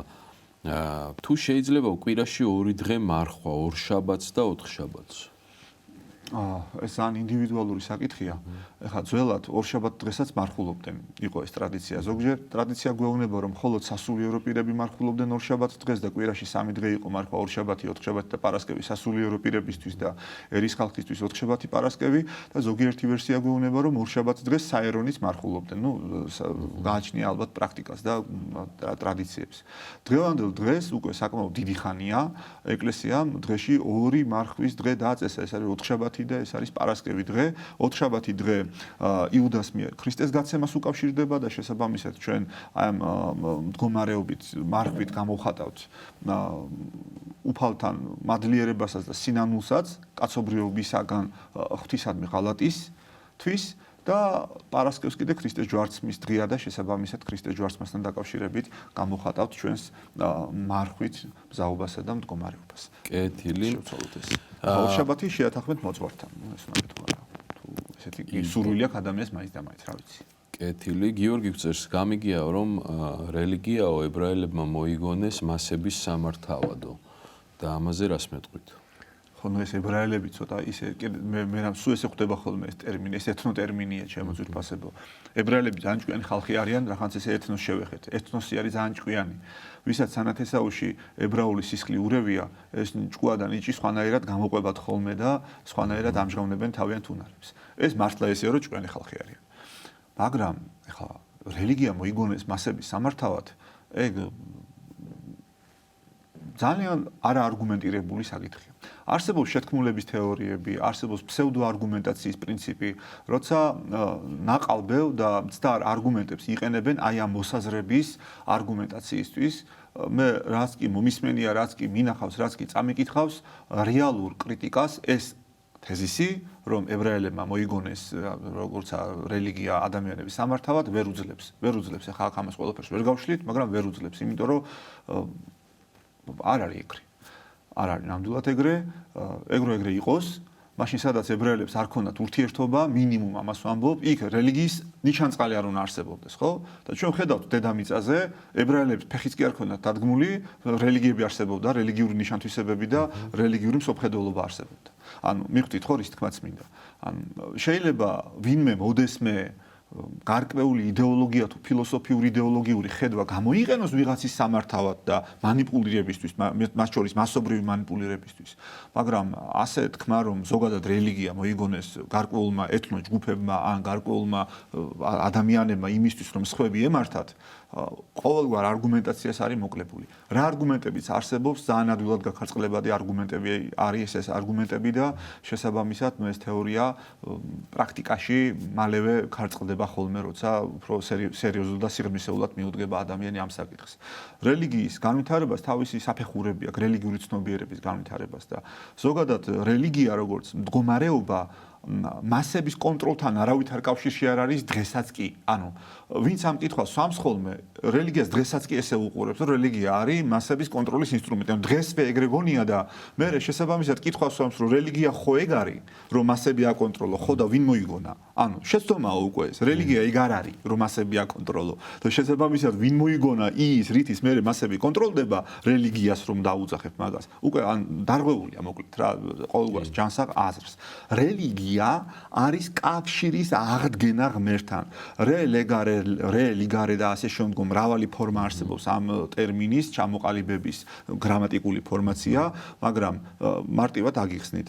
რე თავსართი არის კვლავ, თქვათ რეპლიკაცია, რეინტეგრაცია, რეცირკულაცია და ასე შემდგომ. ხო, ანუ რე სადაც გამოიყენება, თავსარდი ნიშნავს აი ამ ციკლურობას და თავიდანს ნიშნავს, მარტივად ვხსნით, ცოტა სხვა რაღაცასაც ნიშნავს, მაგრამ თავიდანს ნიშნავს და რელიგია საბოლოო ჯამში ნიშნავს ურთიერთობის კავშირის აღდგენას თავიდან. ანუ ნახეთ, რელიგია სიტყვით ნიშნავს კავშირის აღდგენას, თავიდან კავშირის აღდგენას. ანუ კავშირი რო გაწყდა და ეს კავშირი რო აღადგინო. ანუ რელიგია ტერმინოლოგიურად, იდეოლოგიურად, ფუნდამენტურად, თუ კი სადმე სამყაროში რაიმე რელიგიური ნიშან-თვისება არსებობს, ან რელიგიურ ფილოსოფიური რაღაც დაკარგულის დაბრუნებას, იმ დაკარგული კავშირის აღდგენას ემსახურება რა კავშირიც ყველა ეთნოსსა და ყველა ადამიანს, მათ შორის ურწმუნო ადამიანსაც შეიძლება ქონდეს ამის განცდა, რომ ღმერთი არსებობს, რაღაცა მაინც არსებობს, ასე ამბობენ, ხუმრობით ხო რაღაცა არსებობსო და აი იმ რაღაცასთან კავშირის აღდგენის გზა არის რელიგია. არანაირი მასობრივი კონტროლი რელიგიაში არ არსებობს. ეხლა მართლმადიდებლობაში ყოველი შემთხვევისთვის და მე პირდაპირ კეთვით ეხლა არ მინდოდა ამის თქვა, მაგრამ ჩემთვის საერთოდ მე თუ ვინმე მკითხავს, რელიგია ერთია. ზოგადად მსოფლიო მეცნიერებაში 3 რელიგიას აღიარებენ, ზოგი 4-ს, ძირითადად 3-ს, მაგრამ ზოგი 4-საც. ეს არის ქრისტიანობა, ეს არის ისლამი და ეს არის იუდაიზმი. ხო, ზოგი ბუდიზმსაც უმატებს გარკვეული ხედვიდან გამომდინარე, 4 წყობა აქვს. დანარჩენი მსოფლიო მეცნიერებაშიც კი არის რელიგიურ ფილოსოფიური სისტემების სხვადასხვა ეტაპი, დონე და ასე შემდეგ მიმდინარეობა. ჩემთვის პირადად მე არა იმიტომ რომ მართლმადიდებელი ქრისტიანი ვარ, ზუსტად იმიტომ ვარ მართლმადიდებელი ქრისტიანი, რომ ეს მჯერა, რომ ჩემთვის აი ამ კავშირის აღდგენის გზა, ღმერთთან კავშირის აღდგენის გზა არის მართლმადიდებლობა. ამიტომ ჩემთვის რელიგია არის მართლმადიდებლობა. სხვა გზებში ჯერჯერობით ვერ ხედავ მე პირადად ჩემი გადმოსახედიდან რელიგიის ნიშან-თვისებებს, რომ ის კავშირს აღმადგენინებს მე ღმერთთან. თორე მაშინ იმ რელიგიის მიმდევარი ვიქნებოდი. ვიღაცა რაღაცაში ხედავს ამ თავის კავშირის აღდგენის საშუალებას ღმერთთან და იმიტომაც არის იმ რელიგიის მიმდევარი. ანუ ესაა სულ განსხვავება. არანაირი მასობრივი მართლობა არც დღეს, არც წარსულში და არც მომავალში რელიგიის ნიშან-თვისებად არ განიხილება. ესე რა. კეთილი, მაყურებელია, მოვისმინოთ კითხვა. გისმენთ ეთერში ხართ. ვაკენაცალე. ისაუბრეთ პირდაპირ ეთერში. შემოსაყვანელო მამაულო, ეხლა კითხვას არ დაგიწყებთ, მაგრამ ისევ გაგესაუბრებით. უღრმესი მადლობა მინდა გადაგიხადოთ, უღრმესი მადლობა. არა მარტო ჩემთვის მოცემული პასუხისთვის, საერთოდ დღევანდელი აი მაგ პასუხებისთვის, რომელ პასუხებით თქვენ მიეცით, თქვენს მაყურებლებს, უღრმესი მადლობა, ესეთი ამომწურავი პასუხებისთვის. თქვენ უფრო მეტად შემაყვარეთ, უფალი, უფრო მეტად დამანახეთ იესოს სიყვარული, მისი ძალა. და თუ შეიძლება ერთ ახალგაზრდას მინდა უპასუხო, რომ ვერ ვხედავთ, როგორ უნდა ისა შეიყვარეს საკუთარ თავზე იესო და ნამდვილად დაინახა საკუთარ თავზე თუ შეიყვარებ ღმერთს. ნამდვილად დაინახავ მე ესე ვარ. მე მასმერიანი ადამიანი ვარ და მე იესოზე ფიქრით ვიძინებ ძალიან გამწარებული ხალი და იესოზე ფიქრით ვდგები საწოლიდან. როდესაც მაღალი წნევა მაქვს, მწამს ლოცვების საერთოდ, იმიტომ რომ მწამს უფლის, მწამს სამების, მწამს ყველა სიწმინდეების, მწამს იმ თქვენს ხვიტեղან იმ წმინდა მამების ჩანაწერები, ეს ყველაფერი. მინდა მადლობა გადაგიხადოთ თქვენ ყველა ღვაწლისთვის, რომელსაც თქვენ აკეთებთ ჩვენ თითეული მაყურებლისთვის, იმიტომ რომ ძალიან დიდი სიმშვიდე მეუფლება მე. როდესაც იესოზე ვფიქრობ, გთხოვ ხოლმე, რომ გთხოვ ხომ იცი რომ მაღალი წნევა მაქვს, ძალიან გთხოვ, სულზე შემახე ხელი, მე მოვრჩები აუცილებლად და წამლის გარეშე წნევა დამიწევს ხოლმე. გაგახარეთ ღმერთმა, აი ეს არის სიყვარული და მადლობა თქვენ დღევანდელი საუბრით, ეს სიყვარული უფრო გამიძლიერეთ. უღრმესი მადლობა, უღრმესი მადლობა ყველა გადაცემისთვის და განსაკუთრებით დღევანდელი გადაცემისთვის. გაიხარეთ. თქვენ მადლობა პოზიტივისთვის და იმ სიტყვისთვის, რომელიც გაგვიზიარეთ. ჩვენ ძლიერდებით ესე სიყვარულის და ემოციების გაზიარებით. დიდი მადლობა. მარია მიგწერს ესეთ კითხვას, რას ნიშნავს ღმერთის გმობაო? ღმერთის გმობა მარტივად რო ვთქვათ, არის ღმერთის უსიყვარულობა და მორჩა. აი მაგ უსიყვარულობიდან გამომდინარეობს მე სხვადასხვა ფორმები, მაგრამ ფუნდამენტი არის ის, რომ ადამიანი ღმერთს განუდგება და არ იღებს. უარს ამბობს მას. აი ადამიანის გმობა რა არის? აი გმობა ზოგს ისე გონია, რომ რაღაცა რიტუალი უნდა ჩაატარო და ეს არის გმობა. აი მარიამ, ჯვარი გწერია თქვენ რომ ესეთი გამოცდილება გქონდეთ, მაგრამ შეიძლება გქონდათ კიდევაც, არ ვიცი თუ გქონდათ ღმერთმა გაგაძლიეროთ. ხშირად შეიძლება იგრძნოთ კაფიო ღალატი ისეთი ადამიანისაგან, რომელი ადამიანისგანაც ღალატს არ ელოდებითი. და მან ძალიან გული გატკინოთ და გული მოგიკლათ შეიძლება მარტივად რო ვთქვათ, ჯვარი გწერიათ ამ გამოცდილებისგან. მაგრამ მგონი გამიგებთ. აი ეგ არის გმობა თქვენი. როცა ვიღაცა გულს გტკენთ იმ დონეზე, რომ თქვენ როგორც პიროვნებას უარყოფთ და საერთოდ თითქოს არც არსებობთ მისთვის როგორც პიროვნება და უფრო მეტიც კი იცის რომ არსებობთ, მაგრამ გაგზნობინებთ რომ მისთვის საერთოდ უმნიშვნელო ხართ ან არ მინდა მოკლედ ამაზე აქცენტის გაკეთება მიხვდებით ის თქმაც მინდა. აი ჩვენ როცა ღმერთთან ურთიერთობაში ასე ვიქცევით, ეგ არის ღმერთის გმობა. როცა მის არც პიროვნულ ხასიათს, არც პიროვნულ ნათქვამს, არც იმას ვითვალისწინებთ რა მითხوار ვტკენთ გულს, რა მითხوار ვაწყენინეთ ღმერთს, ეს ღმერთის გმობაა ყველაფერი. ფუნდამენტი ესაა. როცა ღმერთს ივიწყებს ადამიანი, როცა ღმერთთან არ ურთიერთობს გულწრფელი სიყვარულით, ეს ღმერთის გმობაა უკვე. მე ფორმების სხვადასხვა სამწუხაროდ გვაქვს ჩვენ სამყაროში გამოვლენილი მრავალგვარი. ასე რომ ღმერთმა დაგვიფაროს ჩვენ და ჩვენი საზოგადოება და დედამიწა ღვთის გმობით მდგომარეობისაგან და ერთმანეთის გმობი მდგომარეობისაგან. სიყვარული იყოს ის ძალა და რომელიც ჩვენ ღმერთთანაც დაგვაახლოვებს და ერთმანეთთანაც. შორს იყოს ჩვენგან გმობა და ახლოს იყოს სიყვარული. ამას გისურვებ თქვენც მარიამ, ჩემ თავსაც და თითოეულ მაყურებელს და ქართველს და ყველა დედამიწაზე მცხოვრებ ყველა ადამიანს. კეთილი მამაო. ზაური გწერს ესეთ კითხვას, მაინტერესებს, როდესაც რაღაცაზე გული წყდება, მაგალითად ჩვილის ჯანმრთელობაზე ნერვიულობ და ამ დროს ბუნებრივად ღმერთს თხოვ დახმარებას. მაგრამ დახმარებას ვერ ხედავ.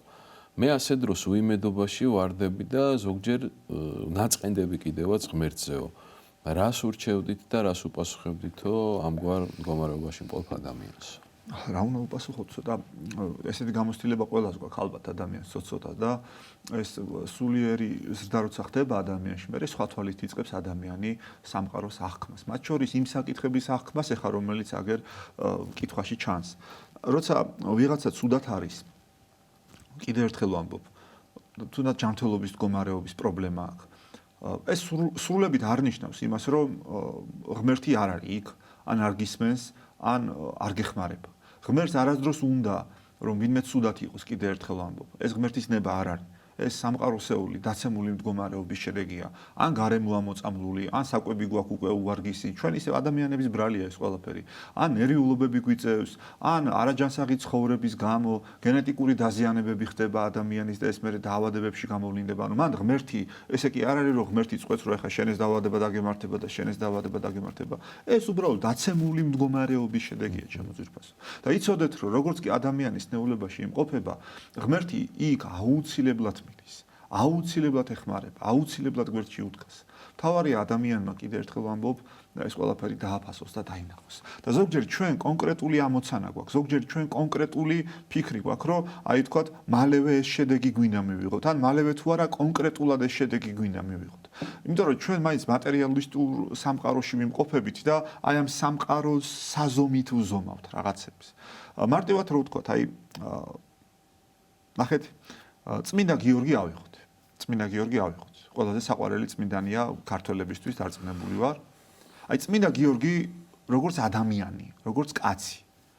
თავისი სრული პერსპექტივით, მას შეეძლო იმპერატორიც კი გამხდარიყო. დიოკლეტიანე თუ მსგავსი კარიერიდან გამომდინარე იმპერატორი გახდა, რატომ არ შეეძლო წმინდა გიორგის რომ იმპერატორი გამხდარიყო? თან უფრო მეტი მოცემულობა ჰქონდა. ვიზუალი უკეთესი, ასაკი უკეთესი, ოჯახური მდგომარეობა უკეთესი, პოლიტიკური ცოდნა და განათლება უკეთესი, სტრატეგია უკეთესი, თანამდებობა უკეთესი. ანუ ყველაფერი სასტარტო მოცემულობა უკეთესი ჰქონდა და პირობითად ვამბობ, აი რომელდომებინა შეიძლება გამხდარიყო იმპერატორი. პირობითად ვამბობ. ანუ ამ პერსპექტივის გათვალისწინებით წმინდა გიორგი მატერიალისტური თვალსაზრისით შეიძლება ითქვას, რომ წააგო ამ წუთის სოფელში ბრძოლა. ანუ რატო წააგო? დაკარგა სიცოცხლე, დაკარგა კარიერა, დაკარგა ყველაფერი ის, რაც ჭყალებში სიკეთეები შეიძლება და ამ ქვეყნიდან მიეღო. მაგრამ მან მოიპოვა სასუფეველი. ანუ ნახეთ, წმინდა გიორგის მხოლოდ მატერიალისტური თვალსაზრისით თუ შევაფასებთ, ცხოვრება წამგებიანი იყო. მაგრამ თუ სულიერი თვალით შევაფასებთ, წმინდა გიორგიმ ყველაზე მეტად მოიგო ის, რისი მოგებაც შეიძლებოდა საერთოდ. მან სასუფეველი მოიგო. ის წმინდანი გახდა. ის სასუფეველში შევიდა.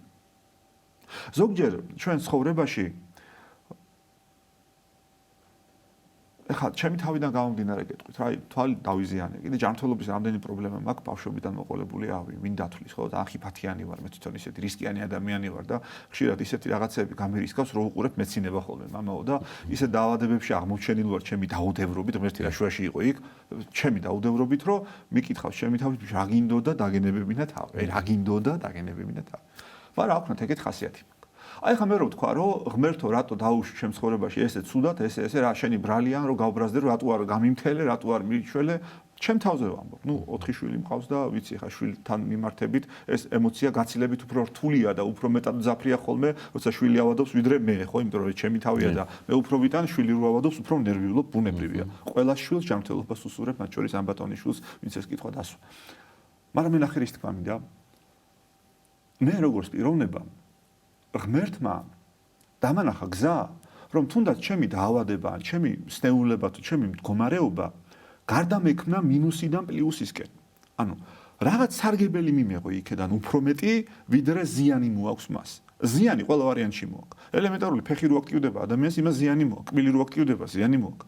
მაგრამ აი ეგ მდგომარეობა შეიძლება თუ ჭკვიანურად მიუდგები, გადაიქცეს გარკვეულ ძალად, გარკვეულ აჰა მომენტად ცხოვრებაში მინიმუმ ვამბობ. ან გარკვეულ გარდამტეხ მომენტად ისე რომ რაღაცები შეცვალოს ადამიანში, ისე რომ უფრო სწორად წაიყვანოს მე ცხოვრება. ანუ მოკლედ იმის თქმა მინდა რომ ღმერთი ხანდახან განა მისინება არამედ დაშვება უშვებს ჩვენს ცხოვრებაში ისეთ მდგომარეობებს, რომელიც სინამდვილეში ჩვენი უკეთესობისკენ მისამართად არის ხოლმე დაშვებული. მე ვერ ვიტყვი და არც ვიტყვი იმას, რომ ღმერთი ჩვენი შვილების ნეულებას ან ჩვენს ნეულებას პირდაპირ იგაგებით, იმიტომ უშვებს, რომ რამე უკეთესობისკენ წავიდეს თქო, არა, მე წეღავ თქვი ამაზე პასუხი. ეს არის ჩვენი კაცობრიოვი დაცემული ბუნების შედეგი, გარემოს განადგურების შედეგი, რა ვიცი, რადიაცია მომატებულია, ჟანგბადი ნაკლებია, საკვები ნახევარი რა ჭამთ შხამია ალბათ, წყალი არ გვივარგა, გამოსხივება უამრავი, მოკლედ კატასტროფულ მდგომარეობაში ვიმყოფებით, არ ჭამა, არ ძილი, არ სასმელი, არაფერი ჩვენ არ გვიუვარგა, ღმერთი რა შუაში ემატ. და მე რო ვავადობთ, ეს ღმერთის ნება ვერ იქნება ვერანაირად. ეს არის კაცობრიობის კოლექტიურად, კაცობრიობის შედეგი, ის რაც დღეს ჩვენ გვაქვს სინამდვილეში. ხო, ხვდებით რის თქმაც. და ეხლა აი ამ მდგომარეობაში, როცა ადამიანი ცუდ მდგომარეობაში აღმოჩნდება, ღმერთი იქვია, მას უნდა დაელაპარაკო და უნდა ეცადო, რომ მაგ მდგომარეობიდან, სადაც ვიმყოფებით და სადაც აღმოჩნდებით, კაცობრივი დაცემული ბუნების შედეგად საუკეთესო გამოსავლები ვნახოთ და ჩვენ თუ ვერ ხედავთ ღმერთს უნდა ვთხოვოთ ისევ და ღმერთი დაგვეხმარება. მოკლედ რთული საკითხია და ამ რთულ საკითხს ესე დავასრულებ. ღმერთი სიყვარულია ჩემო ძვირფასო და ღმერთს არ უნდა არავის ტანჯვა, არ ჩვენი შვილების ცუდად ყოფნა. მაგრამ ჩვენ უნდა ვეცადოთ რომ როგორც კი რაიმე განსასწრელში აღმოჩნდებით, ის განსასწრელი გამოვიყენოთ აქეთ ჩვენს სასარგებლოდ, ჩვენი შვილების სასარგებლოდ და გვახსოვდეს რომ დედამიწის ცხოვრება არ არის მთავარი. მთავარი ის ცხოვრება, რომელიც ჩვენ დედამიწის შემდგომ გველოდება და მთავარი სამზადისიც და მთავარი აქცენტიც ზუსტად აი მაგეთკენ უნდა იყოს მიმართული და ცუდია თუ კარგია რაღაც კონკრეტული მოვლენა, აი მაგ ჭრილით და მაგ საზომით უნდა გაიზომოს. გახსოვდეთ, თუნდაც მთელი დედამიწის ქონება შეიძინოს ადამიანმა და საკუთარი სული დაკარგოს, ეგეთ შენაძენს ფასი არ აქვს. და თუნდაც მთელი ყველაფერი დაკარგოს ადამიანმა, რაც კი რაიმე გააჩნია, მაგრამ სული მოიძიოს, ან სხვისი სული აცხონოს და საკუთარი თავი დადოს სხვისთვის, ხო? ის შეიძლება ადამიანისთვის სასუფევლის, ანუ მარადიული გამარჯვების და მარადიული ცხონების წყაროდ იქცეს. საზომები არის ხოლმე ხშირად შესასწორებელი და ეს საზომი სიყვარულს უკავშირდება პირდაპირ ჩემო ძვირფასო ადამიანს. კეთილი, ჩავედით ცოტა სხვა მიმართულებებში, მაგრამ ნუ რაც თქვი. კი, მშვენიერია, მომო. ესეთი კითხვა არის, კატერინა გვწერს, ზიარების დროს, როდესაც მღვდელი გვაზიარებსო ბარძიმიდანო, ბევრი მრევლიდან გამომდინარე, როცა არ შეგხვდებაო პური და ღვინო, ზიარებად გვეთვლებაო ესო? ნუ პირველ რიგში ის რომ პიროვნულია უნდა იყოს ზიარება და მეორე რიგში ჩვენ როცა ქრისტეს სისხლსა და ხორცს ვეხებით ეს სრულებით საკმარისია, მცირე პატარა ნაწილიც რო იყოს იმისთვის, რომ ზიარებად იყოს. კიდე ერთხელ ვამბობ, ფიზიკურ დონეზე თუ კითხვა ისმის. მღვდელი ხა თქვენ ბარძიმში საერო პირი ბრძანდებით, არიცით ბარძიმში რა ხდება? იქ როცა ტარიკი მზადდება და ნაწილდება, მრევლის საზიაროთ ცალკე ნაწილია, მღვდლების საზიაროთ ცალკე ნაწილია და ასე შემდეგ. თავის წესი აქვს მაგის გამზადებას, რაც მოციქულთა პერიოდიდან არის და ფაქტიურად ესე ტრადიციაში დარჩენილი და მოყვებით ამ ტრადიციას და ეს ტრადიცია თავად ქრისტემ დააფუძნა გახსოვთ თქვენ საიდუმლო სერობის მსახურების დროს, რა. აი ეს ტრადიცია ცოცხალია დღევანდელ დღემდე. და ნახეთ მღვდელი ისე საზღვრავს, რომ ყველა სამყოფინოს ნაწილი. განუსაზღვრელი რაოდენობა ამ ნაწილებისა ბუნებრივია, რომ არა აქვს მღვდელს. და შესაბამისად შეიძლება მეც მომწევია ისე, რომ პატარა ნაწილი ხან ახლა როცა 50 კაცი და 100 კაცი როცა საზიარებელი, უფრო დიდი ნაწილით აზიარებ, მაგრამ რო უყურებ, რომ 200 კაცია საზიარებელი, ხო, გიწევს, რომ ის პატარა ნაწილიც ისედაც რომელიც გათვლილი გაქვს საშუალო სტატისტიკურად ერთ ადამიანზე, კიდევ უფრო მეტად დააპატარავ და შუაზე გაყო. და ამიტომ შეიძლება შეგრძნება იყოს თვითონ შეგრძნებითად, რომ ძალიან პატარა ნაწილით ეზიარა ადამიანი და ვერც იგზნოს საერთოდ ნაწილით ეზიარა თუ არა, შეიძლება. მაგრამ იქ დამიჯერეთ მღვდელი როცა ადამიანს დასრულს აზიარებს, ხორცის და სისხლის ნაწილს იღებს და ასე აზიარებს. ეს ზიარებად გეთვლებათ. წერტილი მაყურებელია ისევ მოვისმინოთ კითხვა. გისმენთ ეთერში ხართ. დამლოცეთ მამებო. მერჩვა დაგლოცეთ. ეს ორი კითხვა მაქვს თუ არ შეგაწუხებთ, ვიცი, უყურებთ თქვენ გადაცემას ცოტა გადაღლილები ხართ და კეთყვით ესეთ რამეს პირველი გაზეთის თუ არა წინაპრების ცოდვა შთამომავლობაზე და მე ანუ სხვადასხვა ნასწავლები ხოლმე ვძლებ ხშირად ვეკითხები, მაგრამ აი რა ვიცი მაინც თქვენს აგისვათ და მაინტერესებს კიდე მეორე აღსარებელი ვარ, მაზიარებელი ვარ დავდივარ ტაძარში 15-იან მადლობა უხალ და ის რა ქვია მაინც არ მიწერა 64-ის და ჯოჯოხეთის მეკითხებიან თანამშრომლები რომ აბა ისთვის ხარ მახვაზე ვარ იმიტომ მეთქი რომ ჩემი ცოდვები მოვინანიო ჩემი მსუბუქო ჩემი ცოდვები და აქაურ დედამიწ აქ სადაც ვარ ვცდილობ რომ აქ იყოს მსუბუქად და დავიცი ეს მონანეებურად რა ვიცი რამდენად როგორ დავწმუნდე რომ მართლა არსებობს 64 და ჯოჯოხეთი მგონია რომ 64-იც აქ არის და ჯოჯოხეთიც აქ არის და ერთ მაგალითს მოგიყვანთ კიდე 64 მგონია რომ ზედაც ადამიანი კარგად არის მისი ახლობლები კარგად ყავს და ჯოჯოხეთია როდესაც დედას შვილი გარდაეცვლება მე ისე ვფიქრობ მადლობა გაიხარეთ პირველი კითხვა რა იყო წინაპრების ცოდვა თუ გადადის თამამობაზე. ამაზე ბევრჯერ ვისაუბრია, მგონი თქვენს ეთერშიც ვისაუბრია რამოდენიმეჯერ და მარტივად გეტყვით. წინაპრების ცოდვა როგორც ცოდვა იურიდიული თვალსაზრისით არ გადადის, მაგრამ შედეგობრივად გადადის. თუ წინაპარმა ჩაიდინა ცოდვა და გადაწვა სახლი, შვილს მოუწევს სახლის გარეშე ცხოვრების გაგრძელება და შეიძლება მიშვილსაც შრომა იმაზე რომ დამწვარი სახლი აღადგინონ და ააშენ. ანუ უტრირებული მაგალითია შეიძლება ესეც ძალიან, მაგრამ თვალსაჩინო. შედეგი, რომელიც ცოდვის გამო დგება სამყაროში, ეს შედეგი როგორც წესი არის დამაზიანებელი და როგორც წესი მას სჭირდება კომპენსირება. და კომპენსირებას როგორც წესი ახორციელებენ შემდგომი თაობები. მარტივია აქ პასუხი. ანუ იურიდიულად ბაბუაჩემის ჩადენილი ცოდვაზე მე არავინ მომთხოვს პასუხს, მაგრამ ფაქტობრივად ბაბუაჩემის ჩადენილი ცოდვის გამო მე შეიძლება მომიწიოს დამატებითი შრომის გაწევა, 8 წლის გაწევა, პრობლემის წინაშე დგომა, ბაბუაჩემს ასვერჩი, მაგრამ ნუ მარტივად რო ვთქვათ, რომ აი ეს დამდგარი ზიანი გამოსწორდეს. მგონი გასაგებია ყველაფერი და წმინდა წერილში ნახავთ შესაბამის ადგილებს, მათ შორის ხალხში გავრცელებულ მე მხატოვან და მხატვრულ ანდაზებად და ფრაზებად გავრცელებულს, ეს საკითხი როგორ არის განხილული და მიხვდებით მარტივად რასაც ვამბობ. მგონი ამომწურავია აქ ამ ეტაპისთვის საკითხი. მეორე საკითხი იყო, რომ მაზიარებელი ვარ, აღსარებელი ვარ და არ მწამს 64-ის და ჯოჯოხეთის. ну წამს სიტყვა როგორ დეფინიცირდება თქვენში მე არ ვიცი, იმიტომ რომ არ გიცნობთ და წაუკითხავ წიგზე არ მსჯელობენ და პიროვნებას თუ არ იცნობ რთულია მისი პიროვნების შესახებ ისაუბრო, იმიტომ რომ ეს ძალიან პიროვნული საკითხია თქვენ რა გწამთ და როგორ გწამთ, ან სიტყვა რწმენა თქვენში როგორ გაიგება და როგორ გაიაზრება. მე დარწმუნებული ვარ, თქვენ წეღან რა საკითხიც ახსენეთ, რომ მე ვცხოვრობ ისე რომ დედამიწაზე მაინც ვიყო სწორად და ეს ნიშნავს იმას, რომ თქვენ მორალისტურად უყურებთ მაინც საკითხს და ესეც გარკვეული მიმთითებელია, მაგრამ გამიჭირდება თქვენი პიროვნების შეფასება. ეს ერთი საკითხი დავაფიქსირო და ეხლა მეორე საკითხი დავაფიქსიროთ კიდევ. წეღანდელი საუბრის გაგრძელებად მიმაჩნია ეგ. თქვენ რა თქვით, რომ ჩემთვის ჩემი ხედვითო 64-ია, როდესაც ყველა კარგად არის შენ გარშემო და ჯოჯოხეთია, როდესაც შვილს დედას შვილი გარდაეცვლებაო, ხო? მე პირდაპირ გეტყვით, რომ შეიძლება ეგ მატერიალური ხედვით ასე იყოს, მაგრამ სულიერი ხედვიდან გამომდინარე შეიძლება დედას რომ შვილი გარდაეცვლება, ეგ იყოს ზუსტად 64. საოცარ რაღაცას ვამბობ ეხლა, ხო? მაგრამ ეგრეა. და ნახეთ, ყოველთვის ტკივილია ადამიანის გარდაცვალება, იმიტომ რომ ეგ არ არის ბუნებრივი მდგომარეობა, მათ შორის არც ღმერთს არ უნდა ვინმე სიკვდილი. მაგრამ როდესაც ჩვენ ვიცით, რომ ადამიანი გარდაიცვალა და ამ გარდაცვალებამ მას სასუფეველი მოუტანა. ეს ჩემთვის პირადად, ჩემი ცნობიერების პირდაპირ ჩემ თავზე ვამბობ, ეს იქნება სიხარული. ანუ, ნახეთ, ერთის მხრივ იქნება მწუხარება, რომ დავკარგეთ დედამიწაზე ადამიანი და მეორეს მხრივ იქნება სიხარული. არა ტანჯვა ჯოჯოხეთური, არამედ სიხარული. კაფიო წყალგამყოფს ვაყენებ. აი მაგალითად აცხონოს უფალმა ჩვენი უწმიდესი პატრიარქი ილია მეორე, რომელიც გარდაიცვალა. გაიხსენეთ ეს პერიოდი.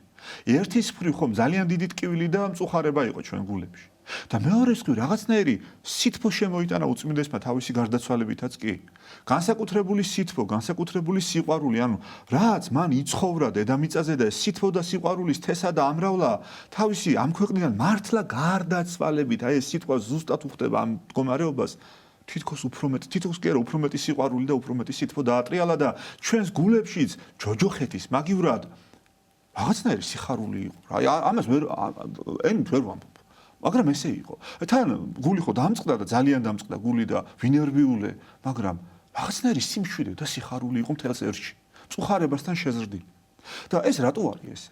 იმიტომ რომ მე ვიცი და მჯერა რომ ჩვენი უწმინდა პატრიარქი სასუფეველში ხვდებით? ანუ ამ ტანჯვა რატო უნდა მომაყენოს? მე რომ პატრიარქი სასუფეველშია. პირიქით ვიცი რომ იქიდან უფრო მეტად დამეხმარება. ნახეთ, თქვენი ხედვა რომ მხოლოდ დედამიწაზე მყოფობით შემოიფარგლება თქვენი რელიგიური ცხოვრება, აი წეგან პირველი საკითხი რა ვთქვით, ხო? აი მეორე მდგომარეობას პირდაპირ უკავშირდება, ანუ დედამიწისეული საზომით ზომად. წმინდა გიორგიზე რას ვამბობდით? წმინდა გიორგიზე რასაც ვამბობდით, იგივეა ამ შემთხვევაშიც, ხო? თუ ვიღაც გარდაიცვალა, ერთმნიშვნელოვნად შეიძლება ტრაგედიად, უბედურებად შეფასდეს, მაგრამ ჯოჯოხეთურ მდგომარეობად არ შეიძლება ეს ერთმნიშვნელოვნად შეფასდეს. ტრაგედია არის, ტკივილი არის, მაგრამ ჯოჯოხეთური არ არის. ნახეთ, ჩვენ წმინდა წერილი რას გვეუბნება? ნუ წუხართ, როგორც ხვანი თესალონიკელთა მიმართ ეპისტოლეში, ეს ყველა წესის აგებაზე იკითხება ეს ნაწილი. ხვანი, რომელთაც სასოება არ აქვს. რადგან ჩვენ გვაქვს სასოება და ეს არის ქრისტე. რადგანაც ჩვენ გვაქვს იმედი სასუფევლისა, ქრისტეში მყოფობისა. ესე იგი ადამიანს თუ ეს იმედი არ აქვს ქრისტესთან ყოფნის, სასუფევლის, მაშინ მისი საზომი ოდენ ქვეყნიური იქნება და ბუნებრივია ნებისმიერი ადამიანის გარდაცვალება პირდაპირ ჯოჯოხეთურ განცდას გამოიწვევს ადამიანში. მაგრამ თუ ადამიანს აქვს ქრისტეს იმედი, სასოება, სიცოცხლის გაგრძელების იმედი, მასთან ყოფობის იმედი, მაშინ ადამიანი ჯოჯოხეთური ტანჯვის მაგივრად სიხარულთან შეზავებულ მწუხარებას განიცდის ადამიანის გარდაცვალებისგან. პატრიარქის გარდაცვალებამ ეს კიდევ ერთხელ დაადასტურა. და ნახეთ რა მოხდა? როგორი საოცარი მადლი გადმოვიდა საქართველოზე, როგორ ლამაზად, მშვიდად, აი ესე ბევრს რო უნდა და რაღაც ექსესები მოხდარიყო ეკლესიაში, როგორ ლამაზად, მშვიდად და სიწმინდით და აი ესე მართლა ღვთის მადლით მოხდა ახალი პატრიარქის გამორჩევა, ჩვენი პატრიარქი შიო მესამე, მართლა ღვთის მადლით როგორ მოხდა მისი გამორჩევა. და როგორი სიმშვიდით მიმდინარეობს ეკლესიის მართვა, ზოგიერთს რო უნდა რომ რაღაც აყალმაყალი და შფოთი იყოს, ბოროტძალებს რო უნდა. აი, იმიტომ რომ ჩვენ სულიერი ხალხი ვართ. ჩვენ სხვა საზომით ვზომთ. და თქვენს მოგიწოდებთ, ჩემო ძვირფასო, რომ წმინდა წერილს გაეცნოთ, რაც ბიბლიაში წერია, შეისწავლოთ, შეიმეცნოთ და გახსოვდეთ, რომ ჩვენი ცხოვრება არ არის მარტო ამ ქვეყნიური. ჩვენ ვაგრძელებთ არსებობას, ჩვენ ვაგრძელებთ ცხოვრებას, ჩვენ ვაგრძელებთ გარდაცვალების შემდგომ არსებობას. და ეს არსებობა იქნება ქრისტეში და ქრისტესთან. თუ ქრისტეს გარეშე აი ეგ არის ზუსტად მდგომარეობა, რასაც 60 და ჯოჯოხეთი ქვია. და ადამიანს თუ დედამიწაზევე არ უნდა ქრისტესთან, თუ ადამიანს დედამიწაზევე არ აქვს სურვილი იყოს ქრისტესთან, ღმერთი მას ძალით თავისთან არ ამყოფებს. თორე ღმერთი ყველგანა, ღმერთი ჯოჯოხეთშიცა. ღმერთი აბსოლუტურად ყველგანა, მათ შორის ჯოჯოხეთშიც. უბრალოდ ჯოჯოხეთი არის ადამიანის მდგომარეობა და ადგილი, სადაც ისეთი ადამიანები არიან, რომელთაც ღმერთთან არ უნდათ. და ღმერთთან ყოფნა მათთვის ტანჯვა. თქვენ თუ ქრისტეს ეზიარებით, თქვენ თუ ეზიარებით, აღსარებას ამბობთ, აღსარებას ვისეუნებით აბა. ქრისტეს არ ეუნებით აღსარებას. ანუ აღსარება ღვთელთან ლაპარაკი კი არა. აღსარება არის ქრისტესთან აღიარება, ქრისტეს წინაშე აღიარება. რომლის შემდგომაც მღვდელი აღასრულებს შენდობის წესს, იმ წესს, რაც თავად უფალმა იესო ქრისტემ დაუწესა კაცობრიობას. აღსარება მღვდელთან ლაპარაკი არ არის, აღსარება ღმერთთან ლაპარაკია. ნუ თუ რაიმე მღვდელთან პირადი სასაუბროა, ეს სხვა თემაა, მაგრამ აღსარება როგორც საიდუმლოა ამას ვამბობ. მღვდელი მატარებელია იმ კურთხევებისა, რა კურთხევებიც უფალმა დააწესა. მათ შორის აღსარება. და თქვენ როცა აღსარებას ამბობთ, თქვენ ღმერთს ეუბნებით აღსარებას და არა მღვდელს. მღვდელი ისმენს როგორც მამა, მღვდელი ისმენს როგორც ზედამხედველი, როგორც კურნალი, როგორც მეგობარი, როგორც გვერდში მდგომი. და უფრო მეც გეტყვით, რომ ადრე საერთოდ აღსარებები უმეტეს პრაქტიკაში საჯარო იყო. უბრალოდ ამაზე ადრე გვაქვს ერთ-ერთ გადაცემაში ნასაუბრალი და ეხლა რო ჩავშალოთ ეს თემა. და ნახეთ, თუ თქვენ აღსარებას ეუბნებით უფალს და თუ თქვენ ეზიარებით ქრისტეს, ანუ ერთობა გაქვთ ქრისტესთან. მაშინ მისი იმედი როგორ არ უნდა გქონდეთ და მასთან ყოფნა როგორ არ უნდა გინდოდეთ. და თუ თქვენ მარტო დედამიწის საზომით შეხედავთ, რომ აქაა 60 და აქაა ჯოჯოხეთი და დამთავრდა, დაგიზიანდებათ სულ. ვერ გაუძლებთ. პირიქით შეხედეთ. ქრისტე ჩვენი იმედია, მასშია ჩვენი სასოება. თუ ქრისტე არ არის, თუ იესო ქრისტე არ არის, მაშინ რა ვიცი. და ჩვენ ხო ვიცით რომ არის იესო ქრისტე. ჩვენ ხო ვიცით რომ მან გამოგვიხსნა, მან სასუფეველი გაგვიღო, აღსარების ძალა მოგცა, ზიარების ძალა მოგცა, ნათლისღება მოგცა და სხვა ის საიდუმლოებები, რომელსაც ვაცრუვთ. და ეს რისთვისაა? მარტო დედამიწისთვის? არ არის ეგ მარტო დედამიწისთვის. ეგ ყველაფერი აუცილებელია იმისთვის, რომ ჩვენ დედამიწის მერე ისევ ქრისტეში გავაგრძელოთ ცხოვრება. დედამიწაზეც ქრისტეში ვიცხოვროთ, მასთან ვიცხოვროთ და დედამიწის სიცოცხლის მერეც ქრისტეში განვაგრძოთ ცხოვრება. ეს არის აუცილებელი და წმინდა წერილს დაეყრდენით და თქვენი შეგრძნებებით შეიცვლება ამ მიმართულებით. კეთილი, ირაკლი წერს, რამდენად ხშირი უნდა იყოს მოძღვრის და მრევლის ურთიერთობა ყოველდღიურ ცხოვრებაში. მე კიდევ ერთხელ განმარტავ, რომ მოძღვარი არის ქრისტე, ჩვენ ვართ სასულიერო პირები და ეს წეღამ თქვით, როგორ გაიაზრება, ანუ ამ კონტექსტში ხარ როგორც მინდა ვთქვა, რომ გაუგებრობა არ გამოიწვიოს. მოძღვართან, ესე ვიტყვი, მეც ამ ტერმინს გამოვიყენებ, რომ გაუგებრობა არ დავთესოთ. აუცილებელია მეგობრობა. აუცილებელია პირადი ურთიერთობა, მამაშვილური ურთიერთობა. ოღონდ ეს არ უნდა იყოს ცალმხრივი. ცალმხრივი არც მეგობრობა ვარგა და არც მამაშვილობა. სულიერი შვილი უნდა ეცადოს მეგობრობასა და შვილობას, ხოლო მღვდელი უნდა ეცადოს მამობასა და მეგობრობას. ორმხრივი მდგომარეობა. და აი ყოველდღიურ ცხოვრებაში, რაც მამაშვილობიდან გამომდინარე და მეგობრობიდან გამომდინარე საჭირო იქნება, იმ დონეზე უნდა იყოს ეს ურთიერთობა. ეხლა ვიღაცამ რო თქვას, რომ აი რა დონეზეა საჭირო ხორციელ მამასთან, აი ხო უყავს ხორციელი მამა, აი ყოველდღიური რა დონეზე საჭირო იქნება იმ დონეზე. მეგობართან რა დონეზეა საჭირო? ხო ვერ იტყვი.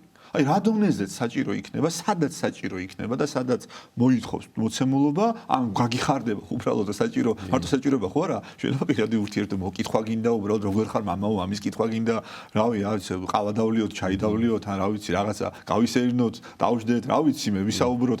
ანუ ეს ჩვეულებრივი ურთიერთობის შემადგენელი ნაწილია, ოღონდ გულწრფელი მეგობრობა და გულწრფელი მამაშვილობა უნდა არსებობდეს. აი ეს არის და ეს. კი ბატონო, სულ რამდენიმე წუთი გრჩება და მარიამი წერს, რომ თხოვთ მიპასუხოთო, შიო პირველი და შიო მღვიმელი ერთი და იგივეაო? მე რამდენადაც ვიცი, არ არის ერთი და იგივე, და შიო მღვიმელია და შიო პირველი პატრიარქია, შესაბამისად, ვერ იქნება ერთი და იგივე. კი ბატონო, და ჩვენს პატრიარქს, ჩვენს უწმინდეს პატრიარქს შიო მესამეს დღეგრძელობას, მრავალჟამიერ სიცოცხლეს გონი პირველად ვარ თქვენს ეთერში, რაც უწმინდესი გამოირჩია ჩვენმა წმინდა ეკლესიამ, უსურებ დღეგრძელობას, ბედნიერებას, მართლმკეთელობას და ყოველივე იმ სიკეთეს, რაც საქართველოს ეკლესიაში არის დავანებული. და ვიცი, რომ ყველაფერი კარგად იქნება ჩვენს ერში, ისეთი კარგი პატრიარქი გვყავს დღეს. გაიხარეთ, მეც ვუერთდები თქვენს მილოცვას კიდევ ერთხელ და მრავალჯერ. დიდი მადლობა მამა თომა მობრძანებისთვის, საინტერესო საუბრისთვის, ჩვენ ძვირფას მაყურებლებს კი შევახსენებ, რომ დღევანდელი გადაცემის პასუხობს მოძღვრის სტუმარი გახდათ ვაზის უბანში მდებარე 9 კოლაელ ყმათა სახელობის ტაძრის თავმსახური დეკანოზი თომა ცეცხლაძე. გადაცემას უძღვებოდა ლურჯი მონასტრის წმინდა ანდრია პირველწოდებულის სახელობის ტაძრის მღვდელმსახური მღვდელი გურამ გალობლიშვილი. დღევანდელი გადაცემის გამეორებით ნახვა შეგიძლიათ პარასკევს 13 საათსა და 30 წუთზე და სამშაბათს 10 საათსა და 30 წუთზე. ჩვენ ერთმანეთს შევხვდებით მომავალ ხუთშაბათს საღამოს 8:30-ზე საპატრიარქოს ტელევიზია ერთსულოვნების პირდაპირ ეთერში. გემშვიდობებით მომავალ შეხვედრამდე, ღმერთმა დაგლოცოთ და გაგახაროთ.